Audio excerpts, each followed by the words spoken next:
Did you know Bond students have been in every Olympics since '92? How do they do it? Bond is known for its prowess in the sporting domain. With incredible facilities throughout campus, it means you can easily transition from this to this. Sport is alive and well at Bond University.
welcome, ladies and gentlemen,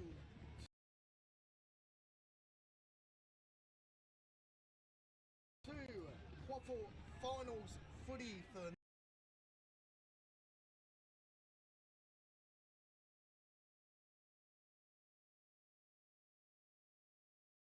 the by Service Paradise Premiership winning coach Brad Moore. Welcome, Brad.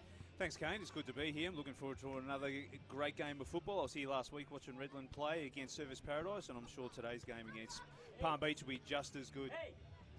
And I tell you what, we've had a couple of very interesting changes to the lists pre-game. Unfortunately for Palm Beach, the big fella Tom Hickey is out injured. That's a massive out for them. And it looks like also as well Teddy O'Brien's out for them as well, which are massive exclusions from that lineup. Massive, mate. I think Tom Hickey is probably one of the key outs that for any team.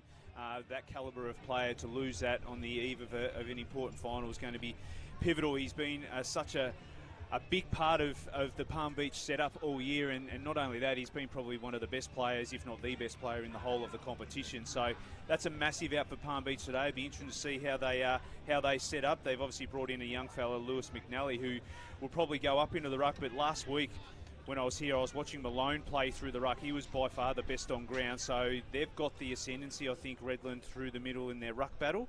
Be interesting to see how it plays out on the ground. Well, look for the X-Factor Ty Fitzgerald, number 37 in the middle of the ground. He was absolutely huge for Palm Beach in the first half last week against Wilson Grange.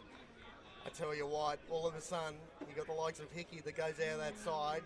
The height advantage of the likes of Huddy and Big Malone in the middle of the ground could be a massive win for Redland-Victoria Point de Savo. Yeah, Huddy at full forward and Clay Cameron at centre half forward. They're two key players there for Redland up in their forward half, so they're going to be hard. But obviously you've got James Frawley back playing some good football for Palm as well. Looking forward to a great game of footy. He was arguably best on ground, Frawley, last week. As there's the first bounce of the ball, Malone's going to take it out of the ruck himself. Tried to get a handball out, down to teammate. Instantly tackled by O'Brien of the Liam variety.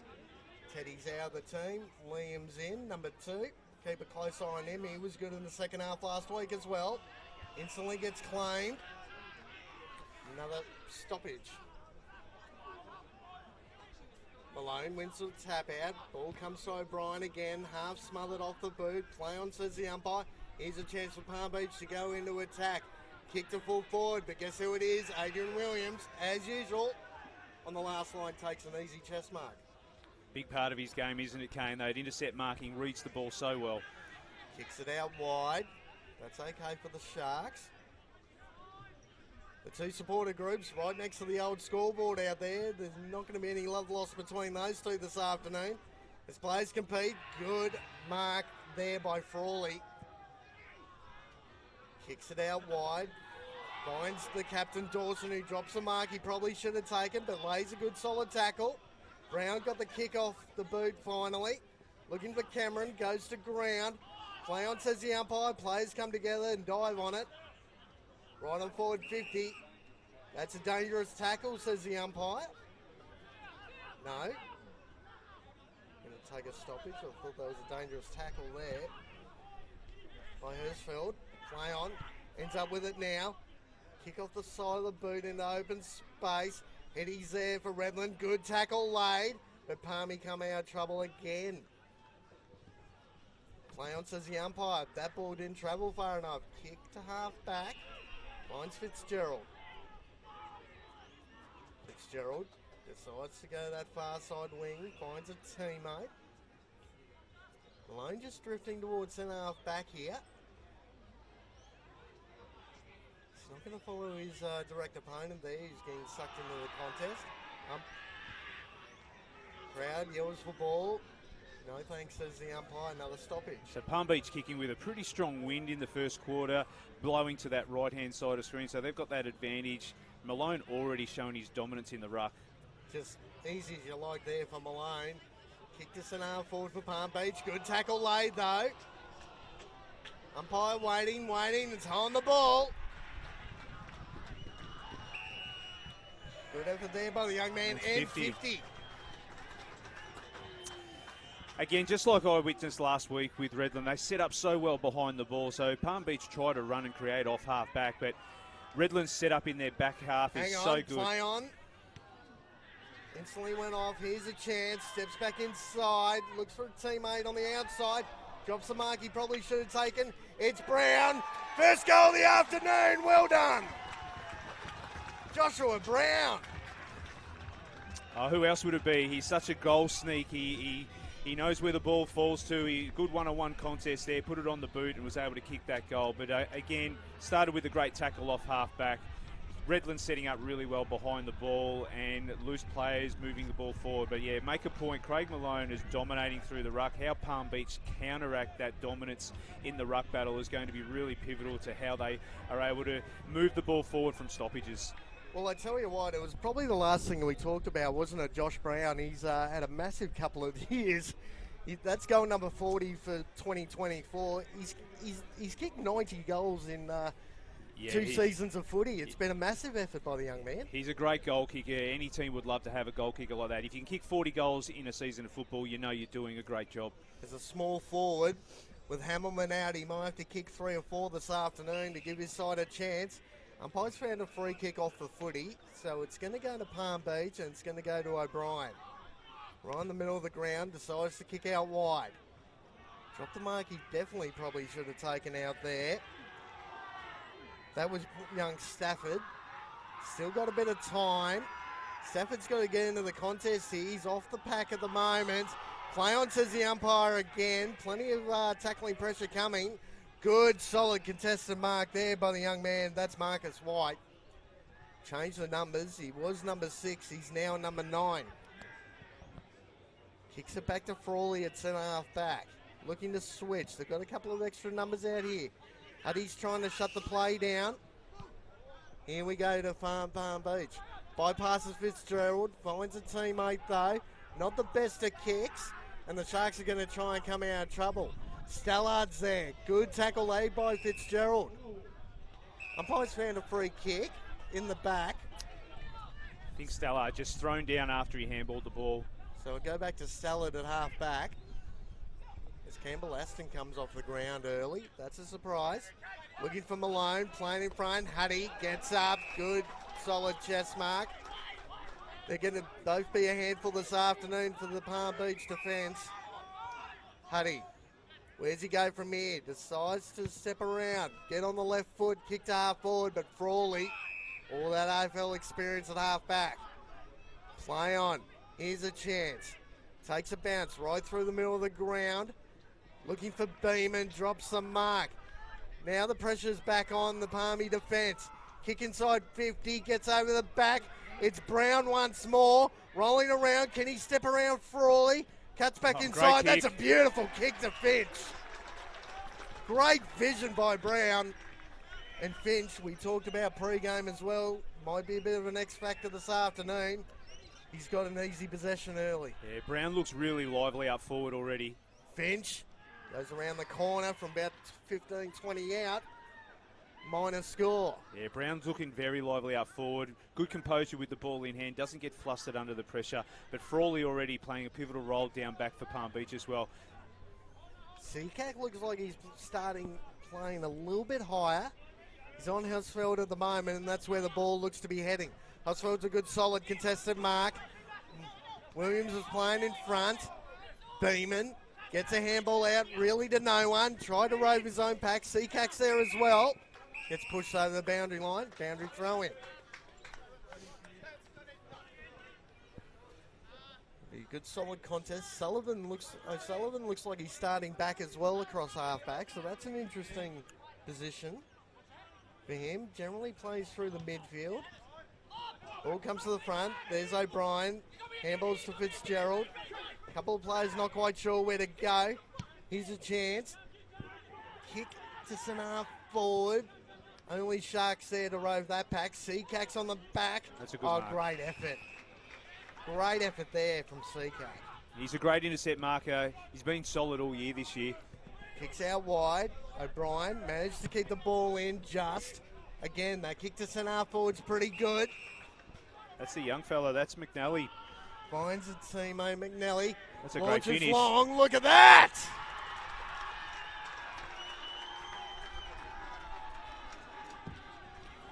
That's one of the emergencies again. Beakoff Smart came in. Geez, McNally to Beakoff Smart. He launched that ball from a long way. Yeah, it was a great inside kick to centre half forward and quick hands off by McNally. So that's the important thing that he'll be able to contribute on Malone today, is getting around the ground, the young fella. And that's what he needs to do. He needs to get used through that transition play off half-back for Palm Beach, because you already see Redland have got the extra players behind the ball, and it's a matter of just finding to pick your way through that if you're Palm Beach kicking with the aid of this breeze. They've tried to use the corridor quite a bit, haven't they, early stages, going straight through centre half forward and then launching from there. So probably a good play early stages. Ball back in the middle. It's Malone and McNally. McNally competed well. Got a second tap out there. Umpires found a free kick for holding, and it's going to Redland-Victoria point. To Campbell Aston. He's had a massive year this year. Generally plays off the wing. Had to have a few more minutes directly in the midfield. For all he takes an easy intercept mark, and here's a chance for the Lions to go back into attack. Kicks the ball out wide to half forward. Found a teammate in Hull. He had a pretty good game last week, Hull. No one really to go to, so he decides to go to the goal square. Crode's there for Palm Beach. Ends up with it. Got a snap on goal. Just snuck it in for a minor score. Yeah, I think Crode wanted the ball to come in a little bit faster there, not allowing the Redland players to move back. He was outnumbered 2-3-1 then, but they just need to look to get that ball inside 50 a little faster to stop the Redland flood back. And we all know how much Williams likes to rove back and intercept mark. This kick's looking for O'Sullivan's, been pushed a little bit wide, just inside the boundary line, so it'll be a boundary throw-in. Right in front of the old scoreboard. It's almost 10 minutes played. Scores are level, 1-1-7 apiece. Knockout semi-final QAFL action. Who's going to come out on top today? For the loser, year over. For the winner, it's going to be a qualifying final next week. Play continues. Palmy slipped to ground, lost his footing. Here's a chance for the Sharks. Kick to centre forward. Good contest there. Ball comes to ground. First onto it is a Shark. Kicks long. Empty goal square. Seacack skiing back. Does it bounce through? Bounces on the line. It's still in play, would you believe? Seacack first onto it. Finds a teammate. Gets called to play on. Got a couple of teammates in white and half back. White right in front of us here, looking for Beeman. Oh. Juggling mark, almost goes through the fence. But I tell you what, talk about a shock and bounce of the footy. That ball bounced everywhere, Well, but straight. The ball does hold up in the wind going that way. It doesn't have that much penetration because they are kicking against that strong breeze. I'd say at about 2 to 3 goal breeze. The young bloke went way too early there, McNally. Got into the back of Malone. So that free kick's going to come back to him. Goes straight to the middle of the ground. Unfortunately, only picks out a line. That little chip kick's dangerous. Good contest there. Ball gets to the back. They're going to lock this ball up, Palm Beach. They're not able to do it at the moment. Good tackle laid. That's holding the footy. That's Clemmy there. Great tackle there. That forward pressure is going to be really important for Palm Beach. The turnover from Malone through the middle and the quick ball movement, the one-on-one, get that shot on goal. He's a booming kick of the footy. He kicked a couple in the first quarter last week.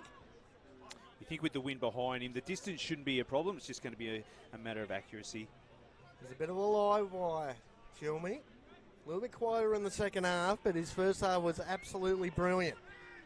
Long kick, got a bit up and under it, but it's there. Goal number 2 to the Lions. Chilmy with his first. A really great finish there. Great tackle, forward pressure. I've got no doubt that Armitage will be really happy with that type of goal. Getting the ball forward, inside to your front half, creating the pressure, creating the turnover and giving yourself a shot on goal. So it's been really good so far by Palm Beach. Obviously, you've got Frawley setting up really well in the back half. And they're moving the ball. When they move the ball with a little bit of speed, they're able to pick their way through. But a couple of turnovers have been caused for costly errors, I should say, have caused those opportunities to kick goals. Got to get the 6-6-6 going. We've had a couple of interchanges quick. Brown's back on the ground. Finch is one out in the goal square for the Sharks. Back in the middle of the ground. Malone and Crode. Good contest between those two. Aston gets cut off. Steps back inside. Got a handball. Really a handball backwards to nowhere. Malone got half tripped by Crode. Play on. Stallard's there again. O'Sullivan's there as well. Look at Crode go. Breaking packs. Kick to forward pocket. That's got to be a push in the back. Yes, it is. And it looks like it's going to go to Rubok, who's number 26 today. Yeah, it's a good kick, but go back to Crode. Crode's second, third, fourth efforts in the middle of the ground was fantastic. Just that constant pressure, keeping the ball moving forward for Palm Beach. Came to the outside. If it wasn't for that pressure from Crode, and he will do a little bit of ruck work today, and that bigger body is going to trouble Malone a little bit more than the young fella, but that pressure has created this opportunity to kick another goal for Palm Beach. Well, Rubok's kicked 54 goals for the year. So he's leading goal kicker for the Lions. Comes in, right foot, drifting back. Just clipped the top of the post, I think, in the end. No, just snuck to the right-hand side there. So, minor scored, 2-2-14 to 1-1-7. Palmy leading by the 7 points. Come out of trouble again. That's Hambleton. Not to get confused with Hamilman, who's missing. Major out for Redland. He's been out for a little while, the big fella. Rolls is still out as well for the Sharks. Play continues. Players go up. It gets to the back. Frawley's first onto it. Tried to get the handball out. Campbell Aston ended up with it. Kick down the line. Drifting. Ball's going to roll in a straight line for once. Oh, a bit over the shoulder. Free kick to the Lions. Decides to play on quickly. Again, they're trying to run through the corridor. This is Harrison. Harrison decides to go long. About 40 out. Players compete. Ball gets over the back. Who's first onto it here? That's Chapman. Chapman back to centre half back. Kick out a little bit wider. Still sort of in the middle of the ground. This is Cameron. First real touch for him this afternoon. So this is the way Redland like to play. Keep possession of the footy. Use the ball. Short kicks. Cameron to Williams. Williams chips out wide. Looking for Huddy. Can't keep it in. And credit to Palm Beach. They're setting up really well behind the ball, forcing the longer balls. They can't get the ball out of their back half against this breeze at the moment, Redland, and that's because of Palm Beach's setup at the moment. I want to make a point at Beckoff. He's been really solid off the half-back flank for Palmy at the moment. Been really impressive coming into the side. Huddy and Crode. Crode holding the back of Huddy's jumper. Another stoppage. Geez, a real juicy contest with these two competing in the ruck. Campbell Aston's going to be first on this ball. Handballs it back. Kick down the line. That's not going to stay in. Again, you've got Redland with numbers behind the ball now. Frawley. Right underneath us here in the comm box. He's going to decide to go long. Hosfeld tried to put the pressure on him. Kick to half forward. Players compete. Williams at the back. Play on. Got the handball out as Fitzgerald just came back on the ground to lay the pressure on. So about 55 out from the Lions goal. Keep a close eye on this contest. Plenty of players around this footy. Fitzgerald's just behind the two ruckmen here. Keep an eye on him. Ball drops a bit short. Huddy had his arm grab. Play on, said the umpire. Chapman got the handball out. Sharks then get a kick out. Frawley putting the pressure on. White instantly gets claimed. Must have been touched off the boot. Yeah, touched off the boot, but again, Palm Beach set up really well behind the ball. Forced Redland to kick the ball long, and they cut off and go back in for repeated forward 50 entries. Frawley's really the general back there. Got Williams down one end, Frawley down the other. Oh, look at the tackle. Hosfeld, unfortunately, gave the free kick away.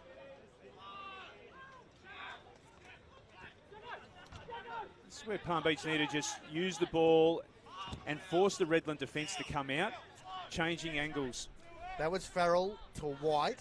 again, right in front of us here. Campbell has to man the mark. Kick to half forward. Numbers are probably with the Sharks here. Play on, says the umpire. There's a chance for O'Brien. Kick to the hot spot. Playing in front is Rubok. Couldn't claim the mark as Stallard comes out of trouble. Looking for Hosfeld again and Cameron. No one can take the mark. Good defensive effort there by Harrison. This is Dawson. Dawson again. 2-on-1 in favour of the Sharks, but the Lions went out. Not the best of handballs. Dropped what he probably should have been able to pick up. That was Beeman with the hack kick. Looking for open space. Players come together. Good tackle laid. Play on, says the umpire. Stuck at half forward. That's going to be another stoppage. Yeah, so Palm Beach are winning the territory battle at the moment, but just can't get any clean shots or clean possessions to have those easy shots on goal. It is a game of both teams just setting up behind the ball at the moment. Well, just a quick updated score. The other final. 4 points the margin in favour of Morningside versus Aspley for a spot in the grand final. 3-3-21 to 2-5-17. We've got one forward of the ball here, Redland, if they get it, inside 50. It's Cameron down there. Keep an eye on him. Looks like Brown out there with that kick inside. That's okay. Found a teammate. Lower the eyes. Cameron still one out in the goal square. Leads to the pocket. He's playing in front. Good contested mark. Great effort. Yeah, got the one-on-one there, got out the back. It forced Palm Beach to filter back, but they weren't able to do it fast enough. But a good kick to advantage, and that's one thing Cameron's got. It's a great set of hands, presented really well. Be a tough kick from this pocket with the breeze coming out from the goals. Well, that's the thing too. You got Harrison matching up on him at the moment because they're trying to release Frawley across half back. So it's an interesting one-on-one contest between these two this afternoon. Cameron on the left foot. Oh, look at that for a kick. That's impressive. That's a brilliant finish by Cameron. And the Sharks hit back and take the lead.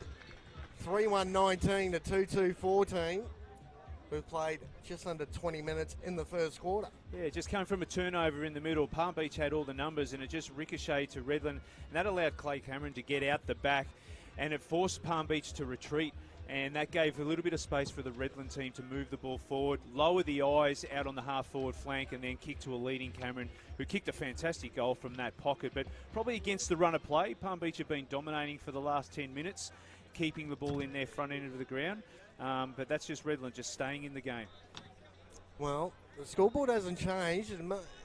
It's only their second goal of the day, Redland. 2-1-13, trailing Palm Beach by the solitary point, 2-2-14. So 1 point the margin between these two. Knockout semi-final footy. The pressure's coming early. That kick into the pocket.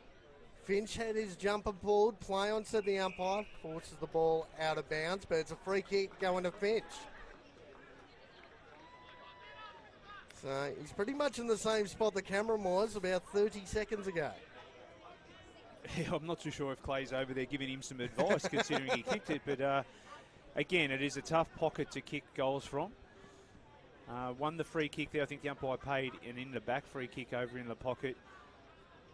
There's a bit of a push on the back over the boundary line. Finch, left foot snap, pushed it just to the right. Minor score. So scores are level here, 2-2-14 apiece.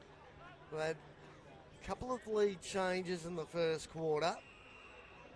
Generally it stayed very close indeed.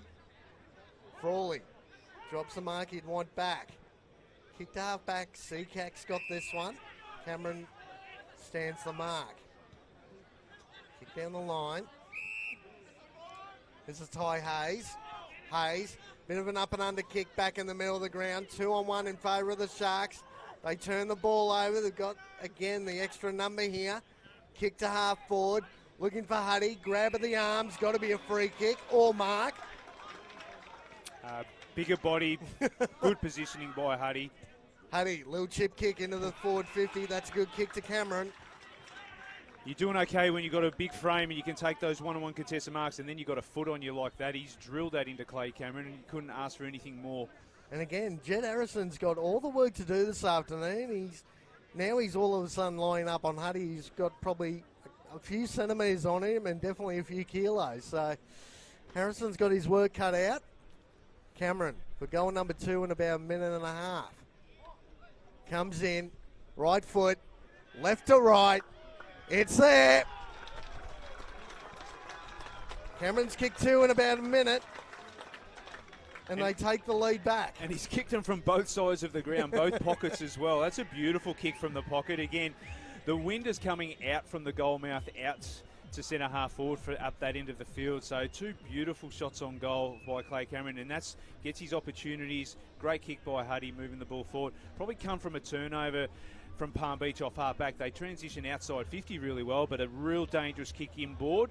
And it was able to be cut off by the Redland forwards moving up, putting that defensive pressure on and getting another shot on goal. So with all the dominance that Palm Beach had early in the quarter, Redland have gone down in the last 5 minutes and are able to hit the scoreboard. And that's the thing too, down forward, when you've got the likes of Huddy, Brown, and you've also got Cameron sort of drifting in and out, danger signs early in the first quarter for Palm Beach. 3-2-20 to 2-2-14, 6 points the margin. Just a tick under 24 minutes played. Back in the middle of the ground. Malone and the young man in McNally. This is where Redland's been able to dominate. When McNally's been in the ruck and Crode's been up forward or off the ground. Kick to half back. Seacack again. Almost got tackled. Kick to Beeman, who drops another mark. Sallard's there for the Sharks. Bit of an up and under kick. Seacack brought the ball to ground. Here's a chance for O'Sullivan. Lowers the eyes. And again, Cameron. He's going to go long.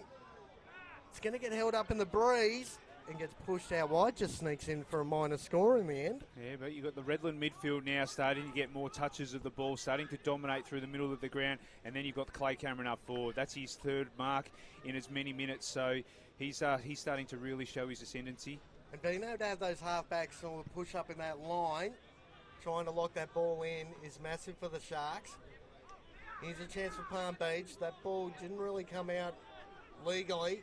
Crode's going to rove this. Gets it on the left foot. Beeman.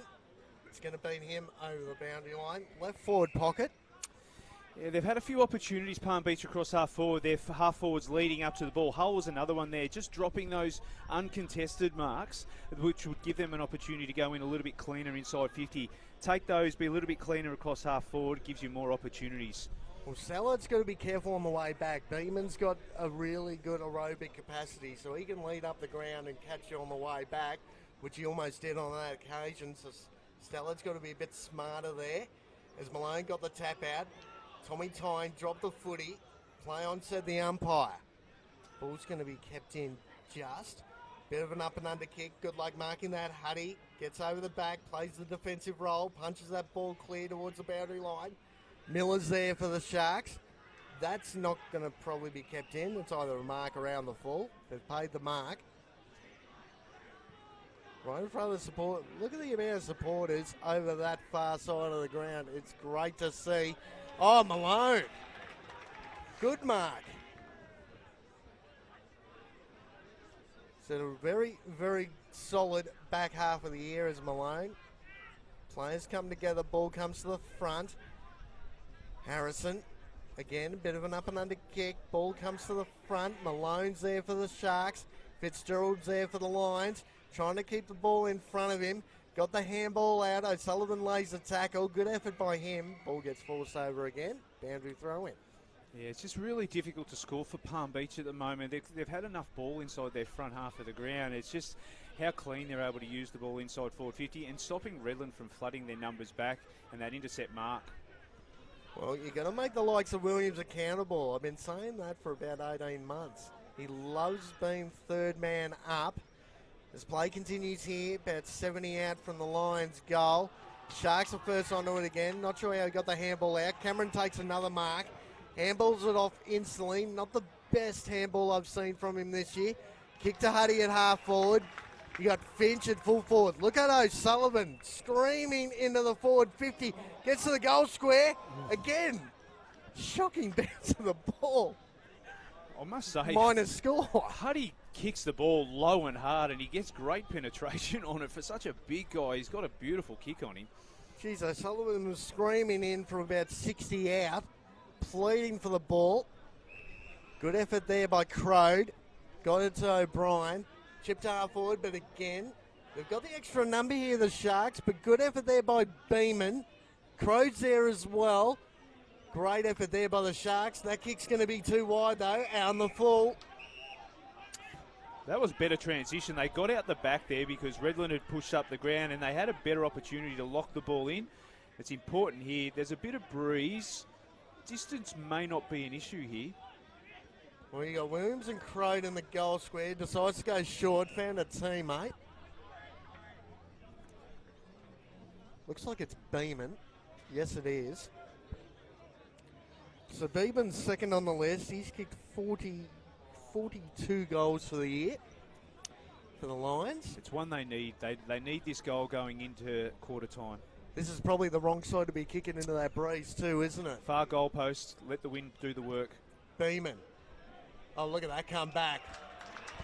Look at that come back. He's done that well. Well called, Brad Moore. Well done on that one. He's positioned that ball really well, but that was a must-kick goal for them. They just to keep in touch because Redland have dominated the last 6 or 7 minutes of the game. But again, that fast transition out of the back 50, get the ball out the back as Redland push their numbers up high, and that's what you need to do with this breeze. And they did that, made it difficult. Stallard's kick went wayward, and they were able to use the ball and get an easier shot on goal, albeit from the pocket. But even from pockets today, if you use that breeze to your advantage, it's going to actually assist.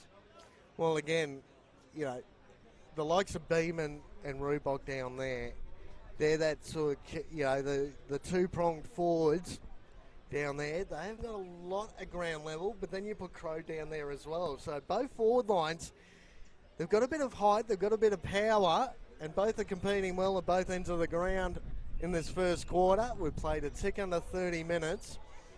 3-4-22. Redland got the lead back with that goal. 3-2-20 Palm Beach. 2 points the margin. Great semi-final QAFL action. Coming to you live from Totally Workwear Park as play continues. That little dribble kick towards half forward. Good effort there by the Lions. Fitzgerald out there again. Got slung. Out of bounds. Actually, it wasn't. That was Belkov Smart out there. Late in for Palm Beach. McNally and Malone compete once more. AJ Dawson. Check side right boot to half forward. Ball comes to the front again. Redland's first onto it though. Kick to this far side wing. That's not going to be kept in play. They've got to find some rovers, Palm Beach. Yeah, conditions are really tough. It's about what happens on the fall of the ball. If they can stop Redland from taking intercept marks and keep the ball coming to ground, it gives their small forwards opportunities.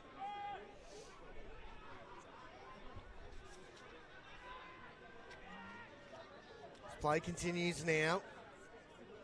That's a booming kick to about 30 out. Ball gets over the back. Sharks are going to have to be good. Williams is the first onto it there.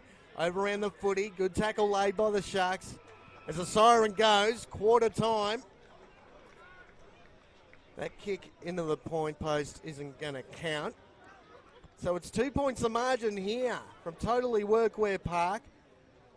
Live QAFL semi-final action here. The Sharks have got a narrow lead, 3-4-22 to 3-2-20. Just quickly go through some goal kickers. You got Josh Brown. Brown's got one for Redland, Victoria Point. Cameron's got two. And on the other end of the scale, you got Beakoff Smart, Beeman, and Chilmy all have singles for the Lions. Well, we're going to take a quick break here for quarter time. We'll be back for second quarter semi-final QAFL's action after the break. I'm assuming it's coming through because I'm just hearing. I just hear you. I'm not hearing anything through the headsets.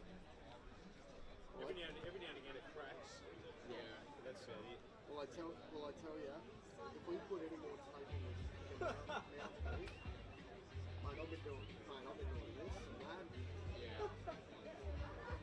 I can hear me, Jordan. I'm only hearing you. I've got one off my ears. I can hear you. I'm not hearing anything through the But But every now and again, my voice is like fading. It's because this bloody thing's around my chin rather than. Yeah. Well, I can't even hear myself talk. I'm only hearing what we're talking about. So, Ashley Boyd, Oh, I got that lead back.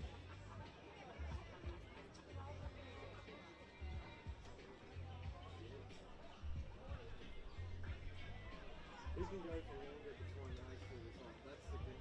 sorry? Who can go for longer? I'd say Aspen, but Yeah. Morningside's I good don't if even they're know very which way good. the grounds are facing, so I don't know where the community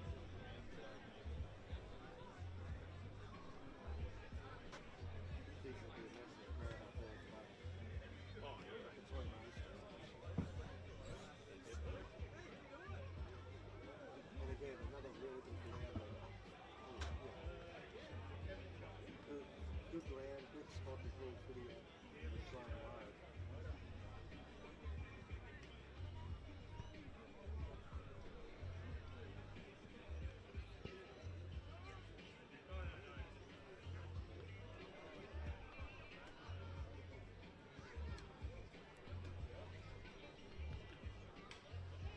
She's taken off smart and Fitzgerald basically looking.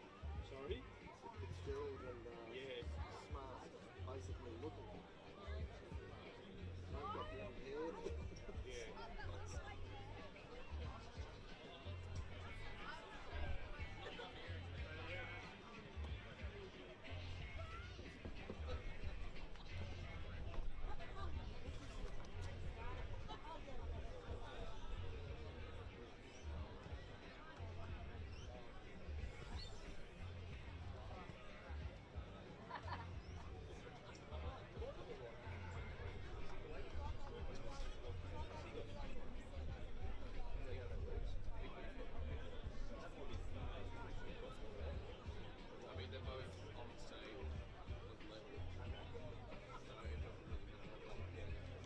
I can hear you like. That's right, as long as you don't just, you've got to call the game.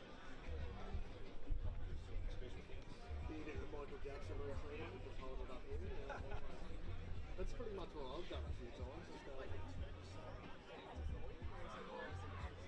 yeah, we got.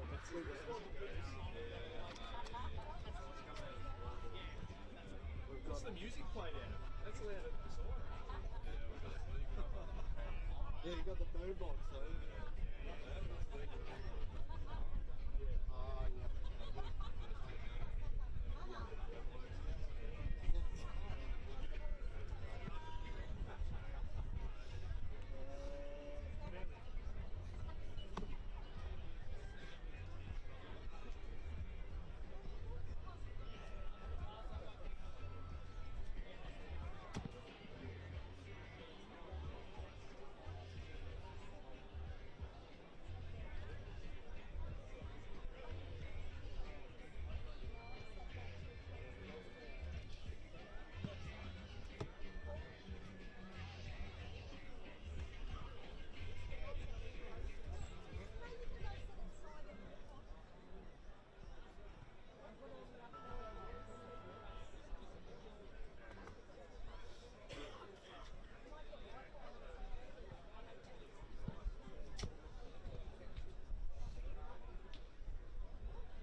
They bring out a show team over at home. Oh, yeah.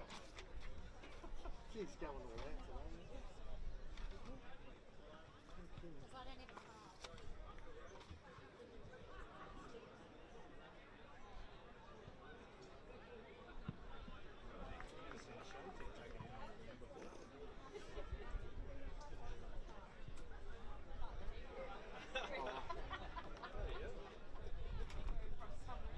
Your boat's in the floor.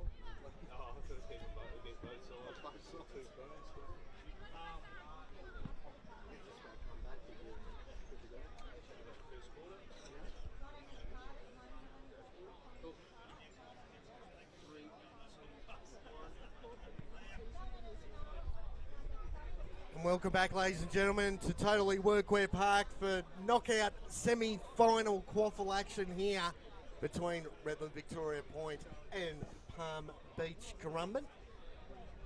Very close margin, 3-4-22 in favour of the home side, 3-2-20 Palm Beach. Joining me still in the box is the great man Brad Moore. And Brad, just quickly, what did you think of that first quarter? Yeah, it was a good quarter of football. Obviously, I think Redland would be the ones that would go in at quarter time quite happy, kicking against the breeze to hold a 2-point lead. Palm Beach probably didn't make the most of the breeze that quarter, and that's credit to Redland the way they set up behind the ball. I think both teams set up really well. Frawley and Seacack have been fantastic for Palm Beach, and then the usual culprits in like Williams, for example, for Redland have set up really well. But it'll be interesting to see how we go in at half time. Now, Redland get an opportunity to kick with this breeze and see what Palm Beach do to try and nullify that. Well, I've liked the way O'Brien has started for Palm Beach. He's back in the middle of the ground. Fitzgerald's in there as well for the Lions. He's going to end up with the first clearance of the second quarter. Steps back inside. Kicks to half forward. Ball comes to the front. This is where they've been having a bit of trouble, the Lions. Roving forwards. Fitzgerald's trying to lay that tackle. And here come the Sharks. Bit of a kick around the corner. Hosfeld got a touch on it. Kicking towards the line. Got the handball out. Ball over the line, boundary throw in. Yeah, O'Brien's been good in the middle for Palm Beach, but I liked Valpede off half-back as well. I think he's been really impressive off half-back today. He tries to be creative and give a little bit of drive for the Palm Beach team. Ball gets thrown back in. Malone got the tap out. That was Miller. He looks like he's playing in the midfield in the second quarter. Ball again comes to the front. First on it is a Shark. Kick to the goal square. Huddy and Seacack hunting this ball. Again, not the best bounce. Huddy ends up with it. Seacack lays a pretty good tackle. Ball just rolling around in the hot spot. And that kick out to that far side wing gets intercepted by the Sharks. Good effort there. That kick's going to go back to where it came. Cameron playing in front. Harrison at the back. This has fallen into Huddy's hands. That has. He's marked that over the back. Huddy was about fourth man back that contest. Cameron and Harrison were pushing and shoving. This will be a great start for Redland.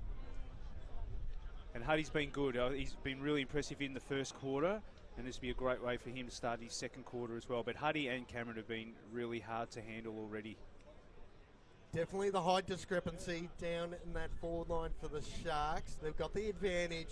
Huddy, like you said, Brad, pretty good first quarter. That kick is going to get pushed across the face. Minor score. First score of the second quarter going to the home side.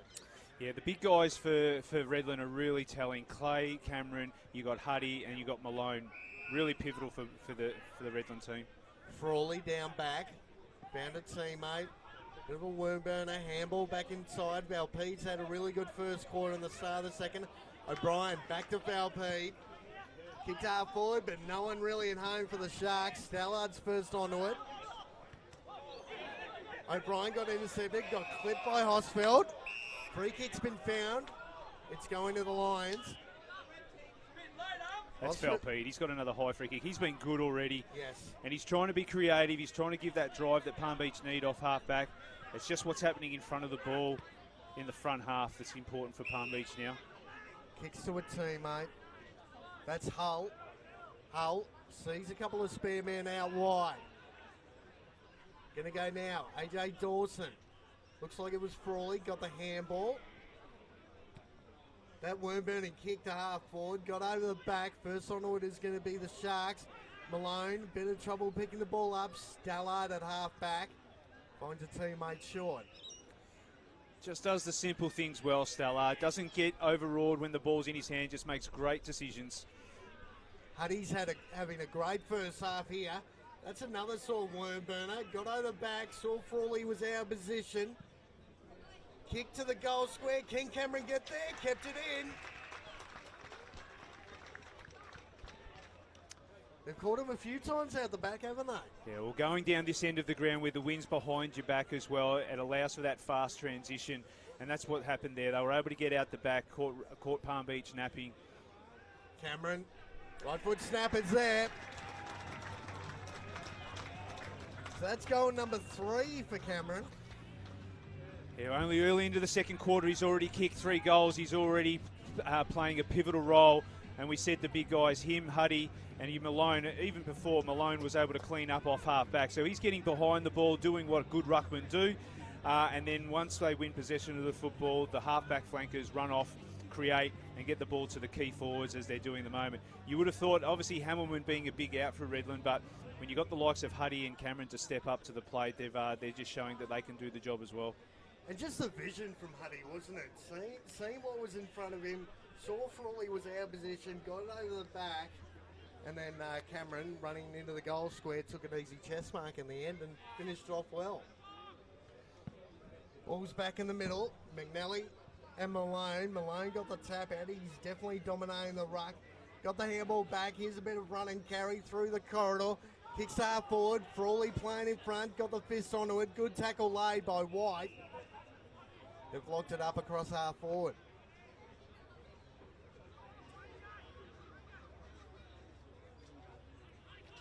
Ball gets thrown up again. Malone got the tap out again, but Dawson got the clearance. Looking for Beeman, Seacack, both in the same contest. Ends up with Beeman in the end. Finds Fitzgerald.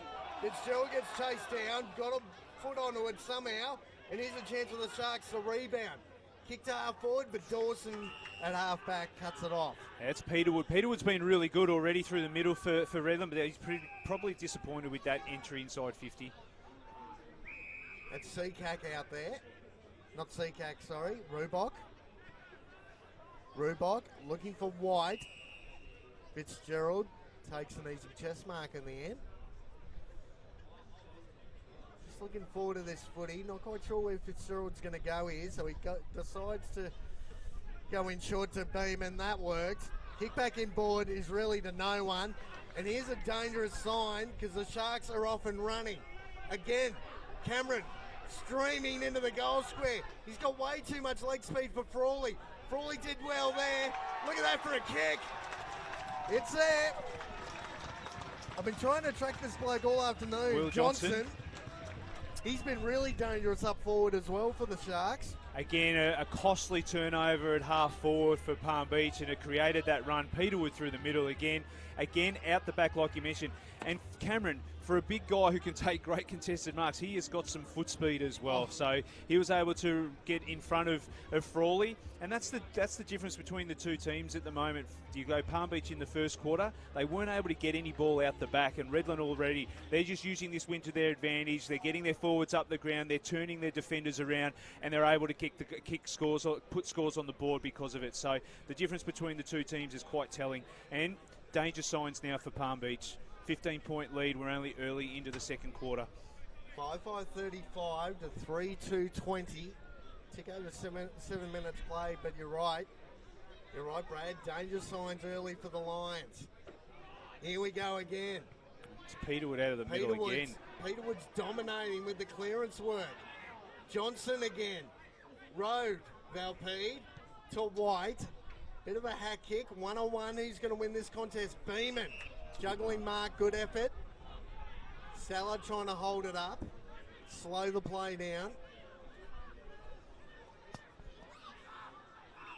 Sullivan's been a bit quieter in this second quarter. He's playing off half back, but he's drifting forward. This is what they need to do a little bit more off Palm Beach. Just keep possession of the ball, keep it off Redland. Take a bit of a sting out of the game because Redland has got their tails up. They know they've got this win behind them. It's going to take a bit of work off the ball now for Palm Beach. That's White. Worm-burning kick. Going to get turned over again. Peterwood again to Miller. Miller found a teammate out wide. Finds Stallard. Stallard moves the ball quickly. And again, they're out the back. Found a teammate all on his own. And it's Daryl McDowell-White. Yeah, he's gone short and he's missed that target. Had Josh Brown there on the lead. But yeah, out the back again, you're right, Kane. They've turned the ball over again.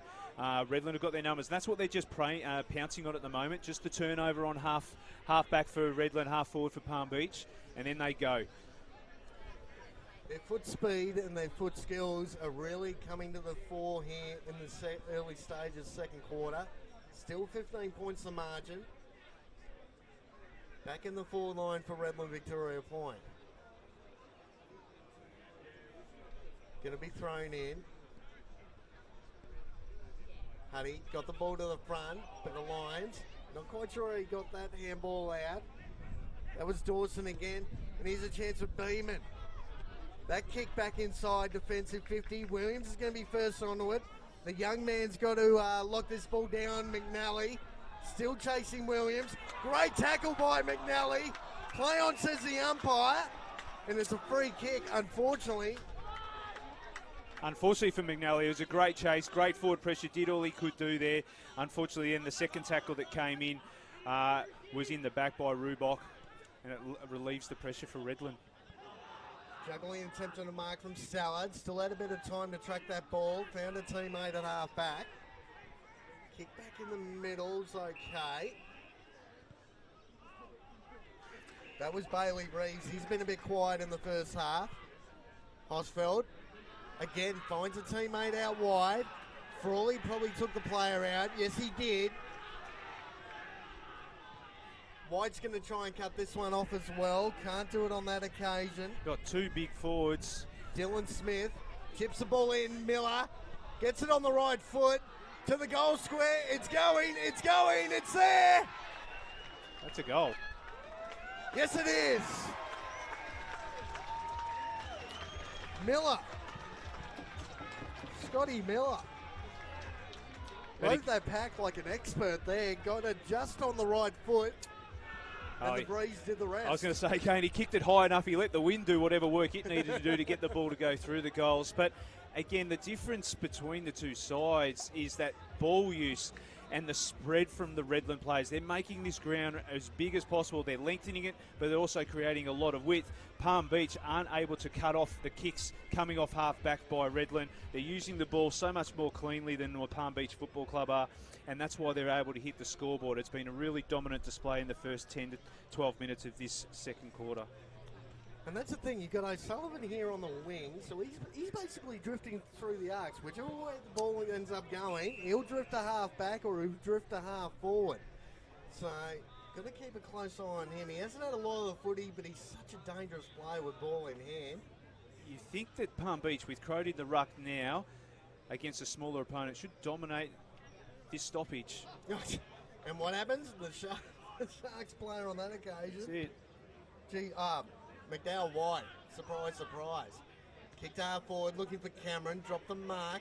First on it is the Shark. Look at Finch rode that. Worm burning past the full forward.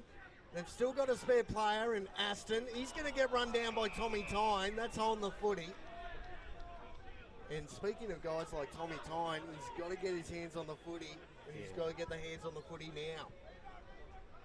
That kick is going back to White. Not quite sure where to go on the last line. Finds a teammate. Kick out wide to Frawley. But again, they're just suffocating them, aren't they, across their half. Yeah, the difference is they don't spread as hard as Redland do, and so it's a slower transition by foot. Harrison aiming to hit Seacack on the chest, which he does. Again, they're stuck here at half back. Got a teammate a little bit further up the ground. That's Stafford. Stafford decides to go long, looking for Crode. Playing in front. Hosfeld, no chance to punch that ball away. Again, Redland have got the numbers behind the ball. Crode sees a teammate. Geez, had a mountain of room out there, and White back to the corridor. Rubok drops a chest mark. Rhodes his own ball. Got the handball out. Sharks claim it. This is Beeman now. Good shepherd there by Rubok. Gets on the left foot, kick to the goal square. Got to bring it to ground. But in the end, takes a mark. Play on, says the umpire. Must have been touched off the boot. Yeah, I think so. O'Sullivan in front. He's given him the first hands on the ball. But that was an opportunity there. Seacack dropped. Those half opportunities Palm Beach can't afford to let go. White gets up again, wins a tap out for the Sharks. Instantly clean there. Was Jackson Graham for Palm Beach. Jeez, White's ability to get off the ground off one step is ridiculous. Look at that kick. Huddy dropped the mark he probably should have taken. Frawley rode it. Ends up in the hands of Crode. Finds White, who's covering a mountain of room from down back. Very congested forward line. He kicks to the only spot he could have gone and finds a teammate in Beeman. That was a great kick. Fantastic kick No, there. it's not Beeman. It's Benny McKinney. Great kick by White. There wasn't much going through the corridor. McKinney. Right on the fence line here. Desperately needed goal for Palm Beach. 21 points the margin. Comes in. Right foot. That's It's coming a great back. kick. Look at that. McNally. Great effort. Yeah, McKinney, it's a great kick, but McKinney? obviously it's a little bit easier than what we first thought, Kane, with Clay Cameron kicking one in the first quarter from the same spot and McKinney kicking one there as well. But a great kick going forward by White. And that's just steadied the ship a little bit for Palm Beach as well. An opportunity going inside forward 50, and they're able to make the most of it. They had some drop marks or drop chances, but they've been able to get the goal that they needed. Brings it back to 15 points. 15 minutes played, 6-5-41 to 4-2-26. Second quarter semi-final knockout action here. Totally Workwear Park. Beautiful day for footy. Ball back in the middle of the ground. White versus Crode. White again won the tap out. Straight to Hosfeld. Hosfeld to half the forward pocket. Seacack playing in front of Huddy. Cuts that one off. Sees a teammate, AJ Dawson out wide. Finch punches that ball clear. Ends up in the hands of Brown. Brown looking for a teammate. Gets forced over the boundary line by White. Great forward pressure by Finch, but you can just see already, with the aid of the breeze, the thing that Palm Beach can't afford is to let the midfield of Redland dominate. And I think the centre clearances this quarter have been dominated by Redland, and they're getting first look at the ball inside 50 on a number of occasions. Well, Peter Wood's just just about had the quarter of his life in the second quarter, hasn't he? His clearance work has been brilliant. Crode tapped it to the front. Miller tried to get the ball on boot. Here's a chance for Harrison to clear for Palm Beach. Finds a teammate. That's again, Jackson Farrell, but again they're stuck. And again, it's going to be turned over. Yeah, they're not the kicks that they need, Palm Beach. They just need to maintain possession of the football. Nathan Smith finds a teammate right in the middle of the ground.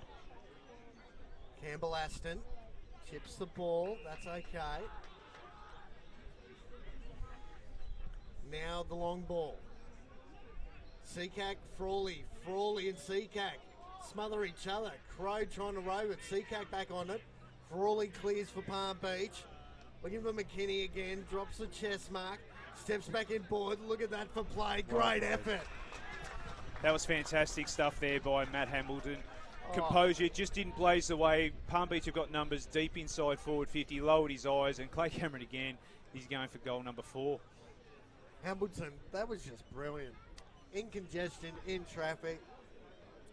Yeah, you could have forgiven him for just putting the ball back inside 50 quickly, but he showed composure, lowered his eyes, free players forward of the ball. Cameron now. Beautiful. Goal number 4. It's home. That's goal number 7 for the Sharks.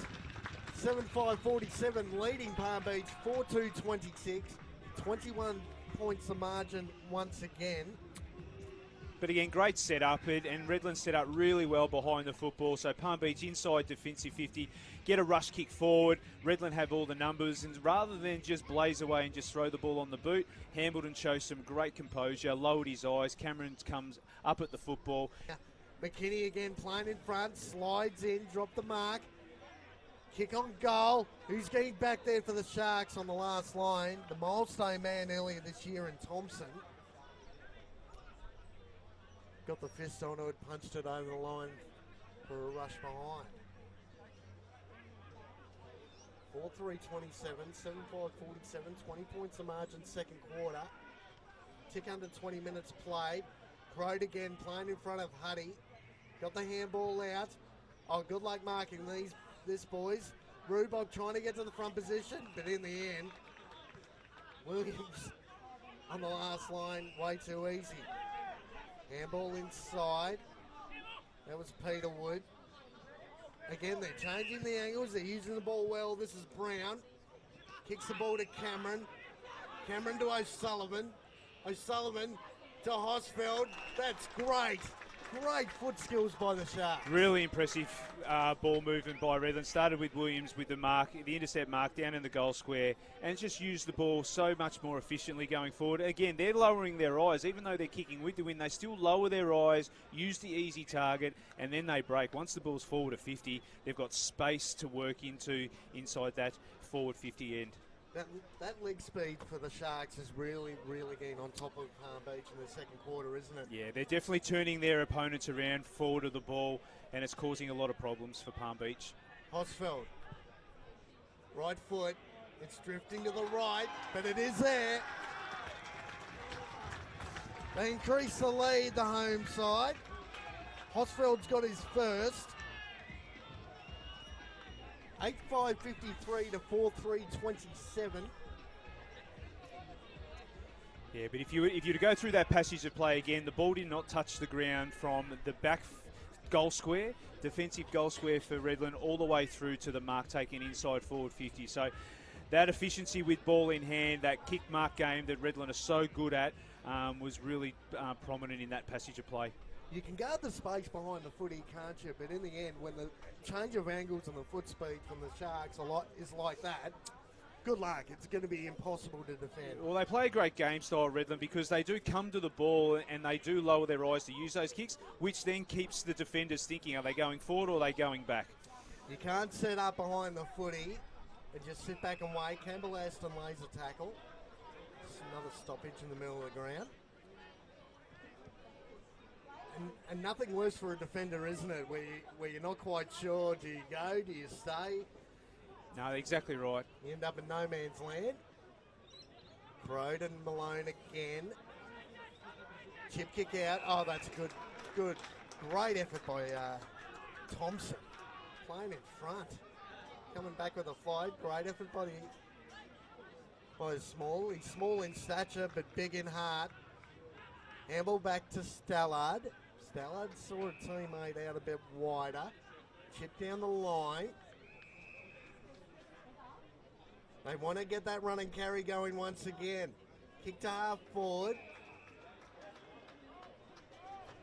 Now, more times than not, they've tried to lower the eyes, hit a close target. They do it again, looking for Husfeld. Bypasses Huddy. Crode puts the body on the line, takes the player out. Play on, says the umpire. And again, that hack kick out ends up in the hands of Hunkin. Hunkin to half forward. And again, trying to find a teammate. Forward pocket. Huddy almost got there. Cameron got forced under the footy, so it'll be another boundary throw-in. You're right, Kane. You mentioned the kick, the pressure of the forwards, making sure Palm Beach just hacked the ball out of that defensive 50. Redland are set up really well and they're able to go back inside. But again, that short kicking game has been so dominant for Redland in this quarter. And the press from half back is just suffocating the Lions at the moment. They're not quite sure how they're going to get out of this one. Players playing to the front. Hosfeld gives away another free kick. Didn't like the treatment either. Hosfeld's got to be careful here. He's been playing a bit angry this afternoon, Hosfeld, but he's played pretty well. Kick right up the middle of the ground, finds White. He's had a pretty good afternoon for Palm Beach. They're trying to get a bit of leg speed going through Valpede. Bit of an overlap, trying to break the line. But then they look up and look at Malone just sitting there in the hole. He's going to hit the contest, crunches the pack. Play on, says the umpire. Kick short, trying to keep the ball in of the Lions. It's going to be a stoppage, but I'll tell you what, Malone was like a bullocking train, and the Palm Beach player is still down. He is still down, but again, it just shows the work rate. Malone got back. He's the ruckman, works really hard to get back behind the football, and that's been really telling in this quarter as well, just how hard Redland worked defensively. Well, he had to come back with the fly of the footy, and Malone was coming the other way. He did well to stand under him, actually. Oh. As Malone back in the ruck, brought the ball to ground, and again, that's O'Brien. No, that's not O'Brien. That was Jake Chapman. Getting the twos mixed up. Those midfielders for Palm Beach have gone very, very quiet in the second quarter. Good tackle laid. Yeah, some repeated stoppages inside 50. Just keep the ball up in this half would be important for Palm Beach. If they can manufacture a goal, it'll be a great effort. Play continues now. First on all other Sharks. Underneath handball, looking for Campbell Aston. 25 and a half minutes played. 8-5-53 to 4-3-27 in favour of the home side. They've dominated the second quarter. Malone playing in front again. Hosfield roving the pack. Found Chapman. Kick out wide. Umpire goes, I'm not sure what happened there. He ran into Cameron. Ended up on his backside. That was a bit funny. As the Sharks look to clear from half back. Players come together. Ball gets over the back. First onto it of the Sharks. Got the handball out somehow. Tried to be a bit of a soccer star there. White ends up with it for the Lions. Finds AJ Dawson. Dawson back in the middle of the ground. They've got to try and change the angles here. Get some width on the ball. Frawley finds Fitzgerald. Back to Dawson. He's going to go long. But again, look at the numbers for the Sharks and Williams with the juggling mark. Yeah, that's not the kick inside 50 that they're really looking for. They needed to keep the ball moving wide, creating more width. They need to move the defenders of Redland, not just kick it straight down to them. Lower the eyes. Williams was going to sit back there all day long. He saw that ball coming from a mile away. As the Sharks, again, changing the angles is good. This is Annabelle. Annabelle chips out wide. Again, they're trying to play on at every opportunity of the Sharks. And again, Frawley playing off his man. Can't get back. And that's Dylan Smith. Again, using the ball short and then create the run once you're about halfway. So in their front half of the ground, they move the ball fast. They're really composed in their back half of the ground. It's a disciplined football side, Redland. That chip in short, looking for Cameron again. And that's the thing, they're almost waiting for a player like Frawley. Okay, I'm going to commit to this starting position. And then they're just using the ball by foot brilliantly and bypassing it. They do. They drag the opposition forward in their back half, and then once they've got some free grass in front, then they get fast out the back and turn their defenders around. Just great smart footy by the Sharks, isn't it, in the second quarter? They've taken it up a notch. Cameron, line up for goal number 5 in the first half. Just missed that one. That's the first, I think that's the first miss he's had for the day. 8-6-54 to 4-3-27. We're approaching time on in the second quarter. AJ Dawson out from full back. Finds Valpy. Back pocket. But again, the slow ball movement from these spots. Just so easy to read for the defence of the Sharks. Oh, Roebuck! Got to be paid a mark. That'd be mark of the century if they had been paid. How high did he get? Yeah, probably unlucky. I thought he held it for long enough there. It was a great attempt at a mark. Jeez, I've seen some good marks this year, but if he'd been able to pull that down, that would have been the best of the lot of them for sure. And he's even talking to Thompson going, do you believe how high I got up then? Play continues. Annabelle for the Sharks. Up and under King. White trying to get to the front. Finch was there as well. Frawley got the handball out. So nothing forward of the ball. You got Stellard set up so well behind the ball, and this is what Redland have done so well this quarter. This is Chapman as well, was seen up well. Came across. It's half time. Siren's gone. And just quickly, we'll go through some goal kickers. For the home side, you got Brown's got 1, Miller's got 1, Cameron's got 4, William Johnson's got 1, and Hosfeld's got 1. And on the other side of the coin, you got McKinney's got 1, Chilmey's got 1, Beeman's got 1, and Beacock Smart's got 1. 8-6-54 to 4-3-27, and just quickly, Brad. What do you think the coach is going to be talking about going into half-time?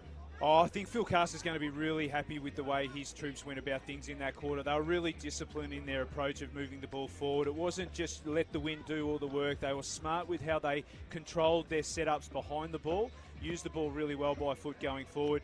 On the other side, David Armitage just needs his boys to be a little bit more aggressive with their ball in hand. They are a little bit slow. They are trying to keep the ball possessed by foot, but they're a little slow on it, and they're probably not moving the ball as fast on the width. They need to create more width with the ball moving forward, but they're going to come back out in the third quarter, and they're going to have this breeze behind them, but hopefully they learnt some lessons from that first quarter where it's not just about just bombing the ball in there and letting the wind do all the work. They have to use the ball smart by foot. Do what Redland did. Suck your defenders up the ground and try to catch them out the back when you've got a fast play.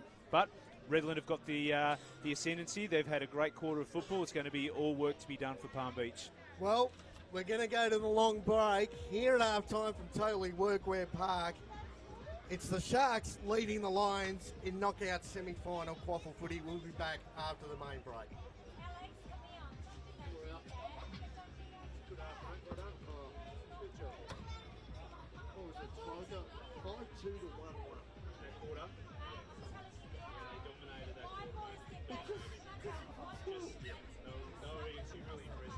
Pace on the ball.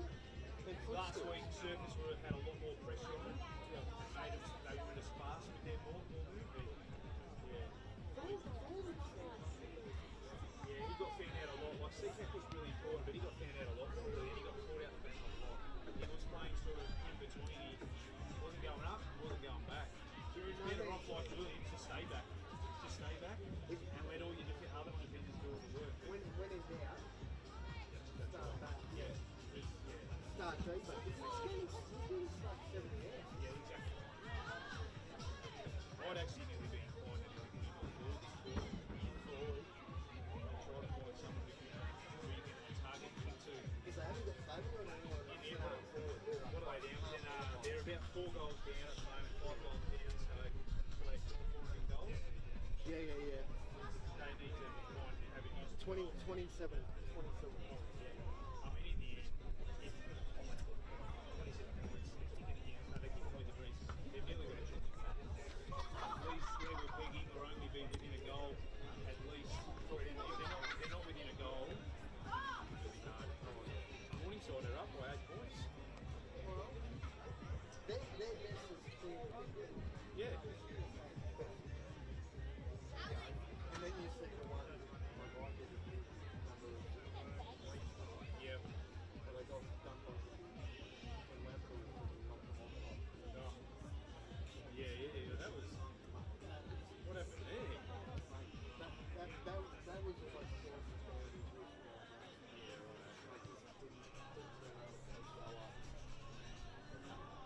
nothing to offer. Yeah.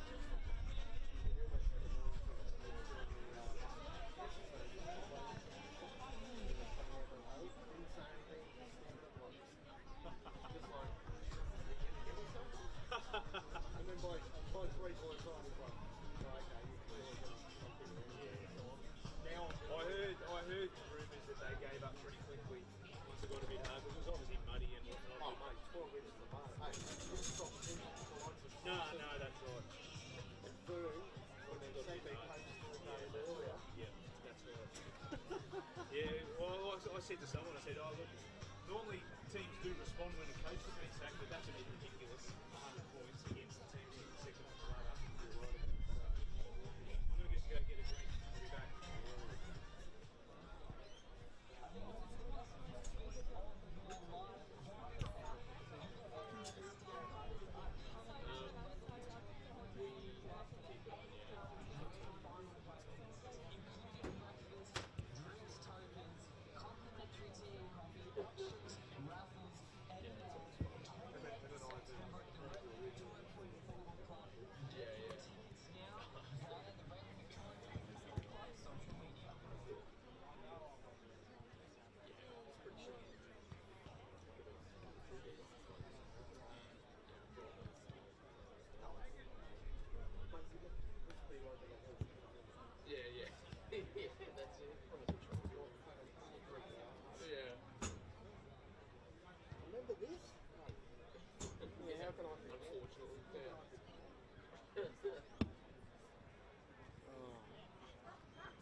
quarter was fine. Second quarter was just full. Pretty much. Yeah. Due for an upgrade.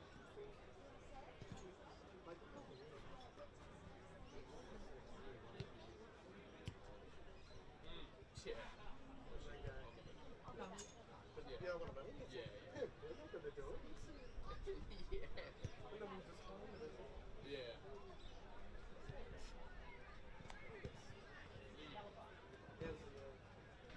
Yeah, strings are good.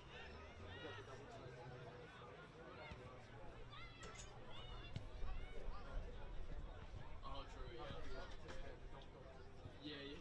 Yeah, true. Yeah, they did say it.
this man ready to go. Hey, Redland's just in there. That's not a big deal. Tell me what you do wrong, Redland's there.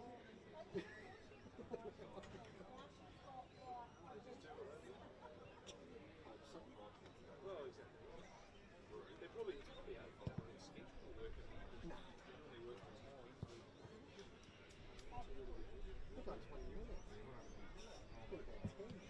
Well, they're not running here. They come still going to be out. So I suppose we would get started. Yeah. Because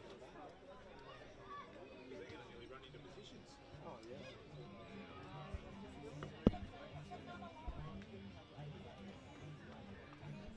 And welcome back to Totally Workwear Park. My name's Kane Browning. Live QAFL semi-final action here between Redland-Victoria Point and the Palm Beach Currumbin Lions. Palm Beach have got plenty of work to do after the second quarter.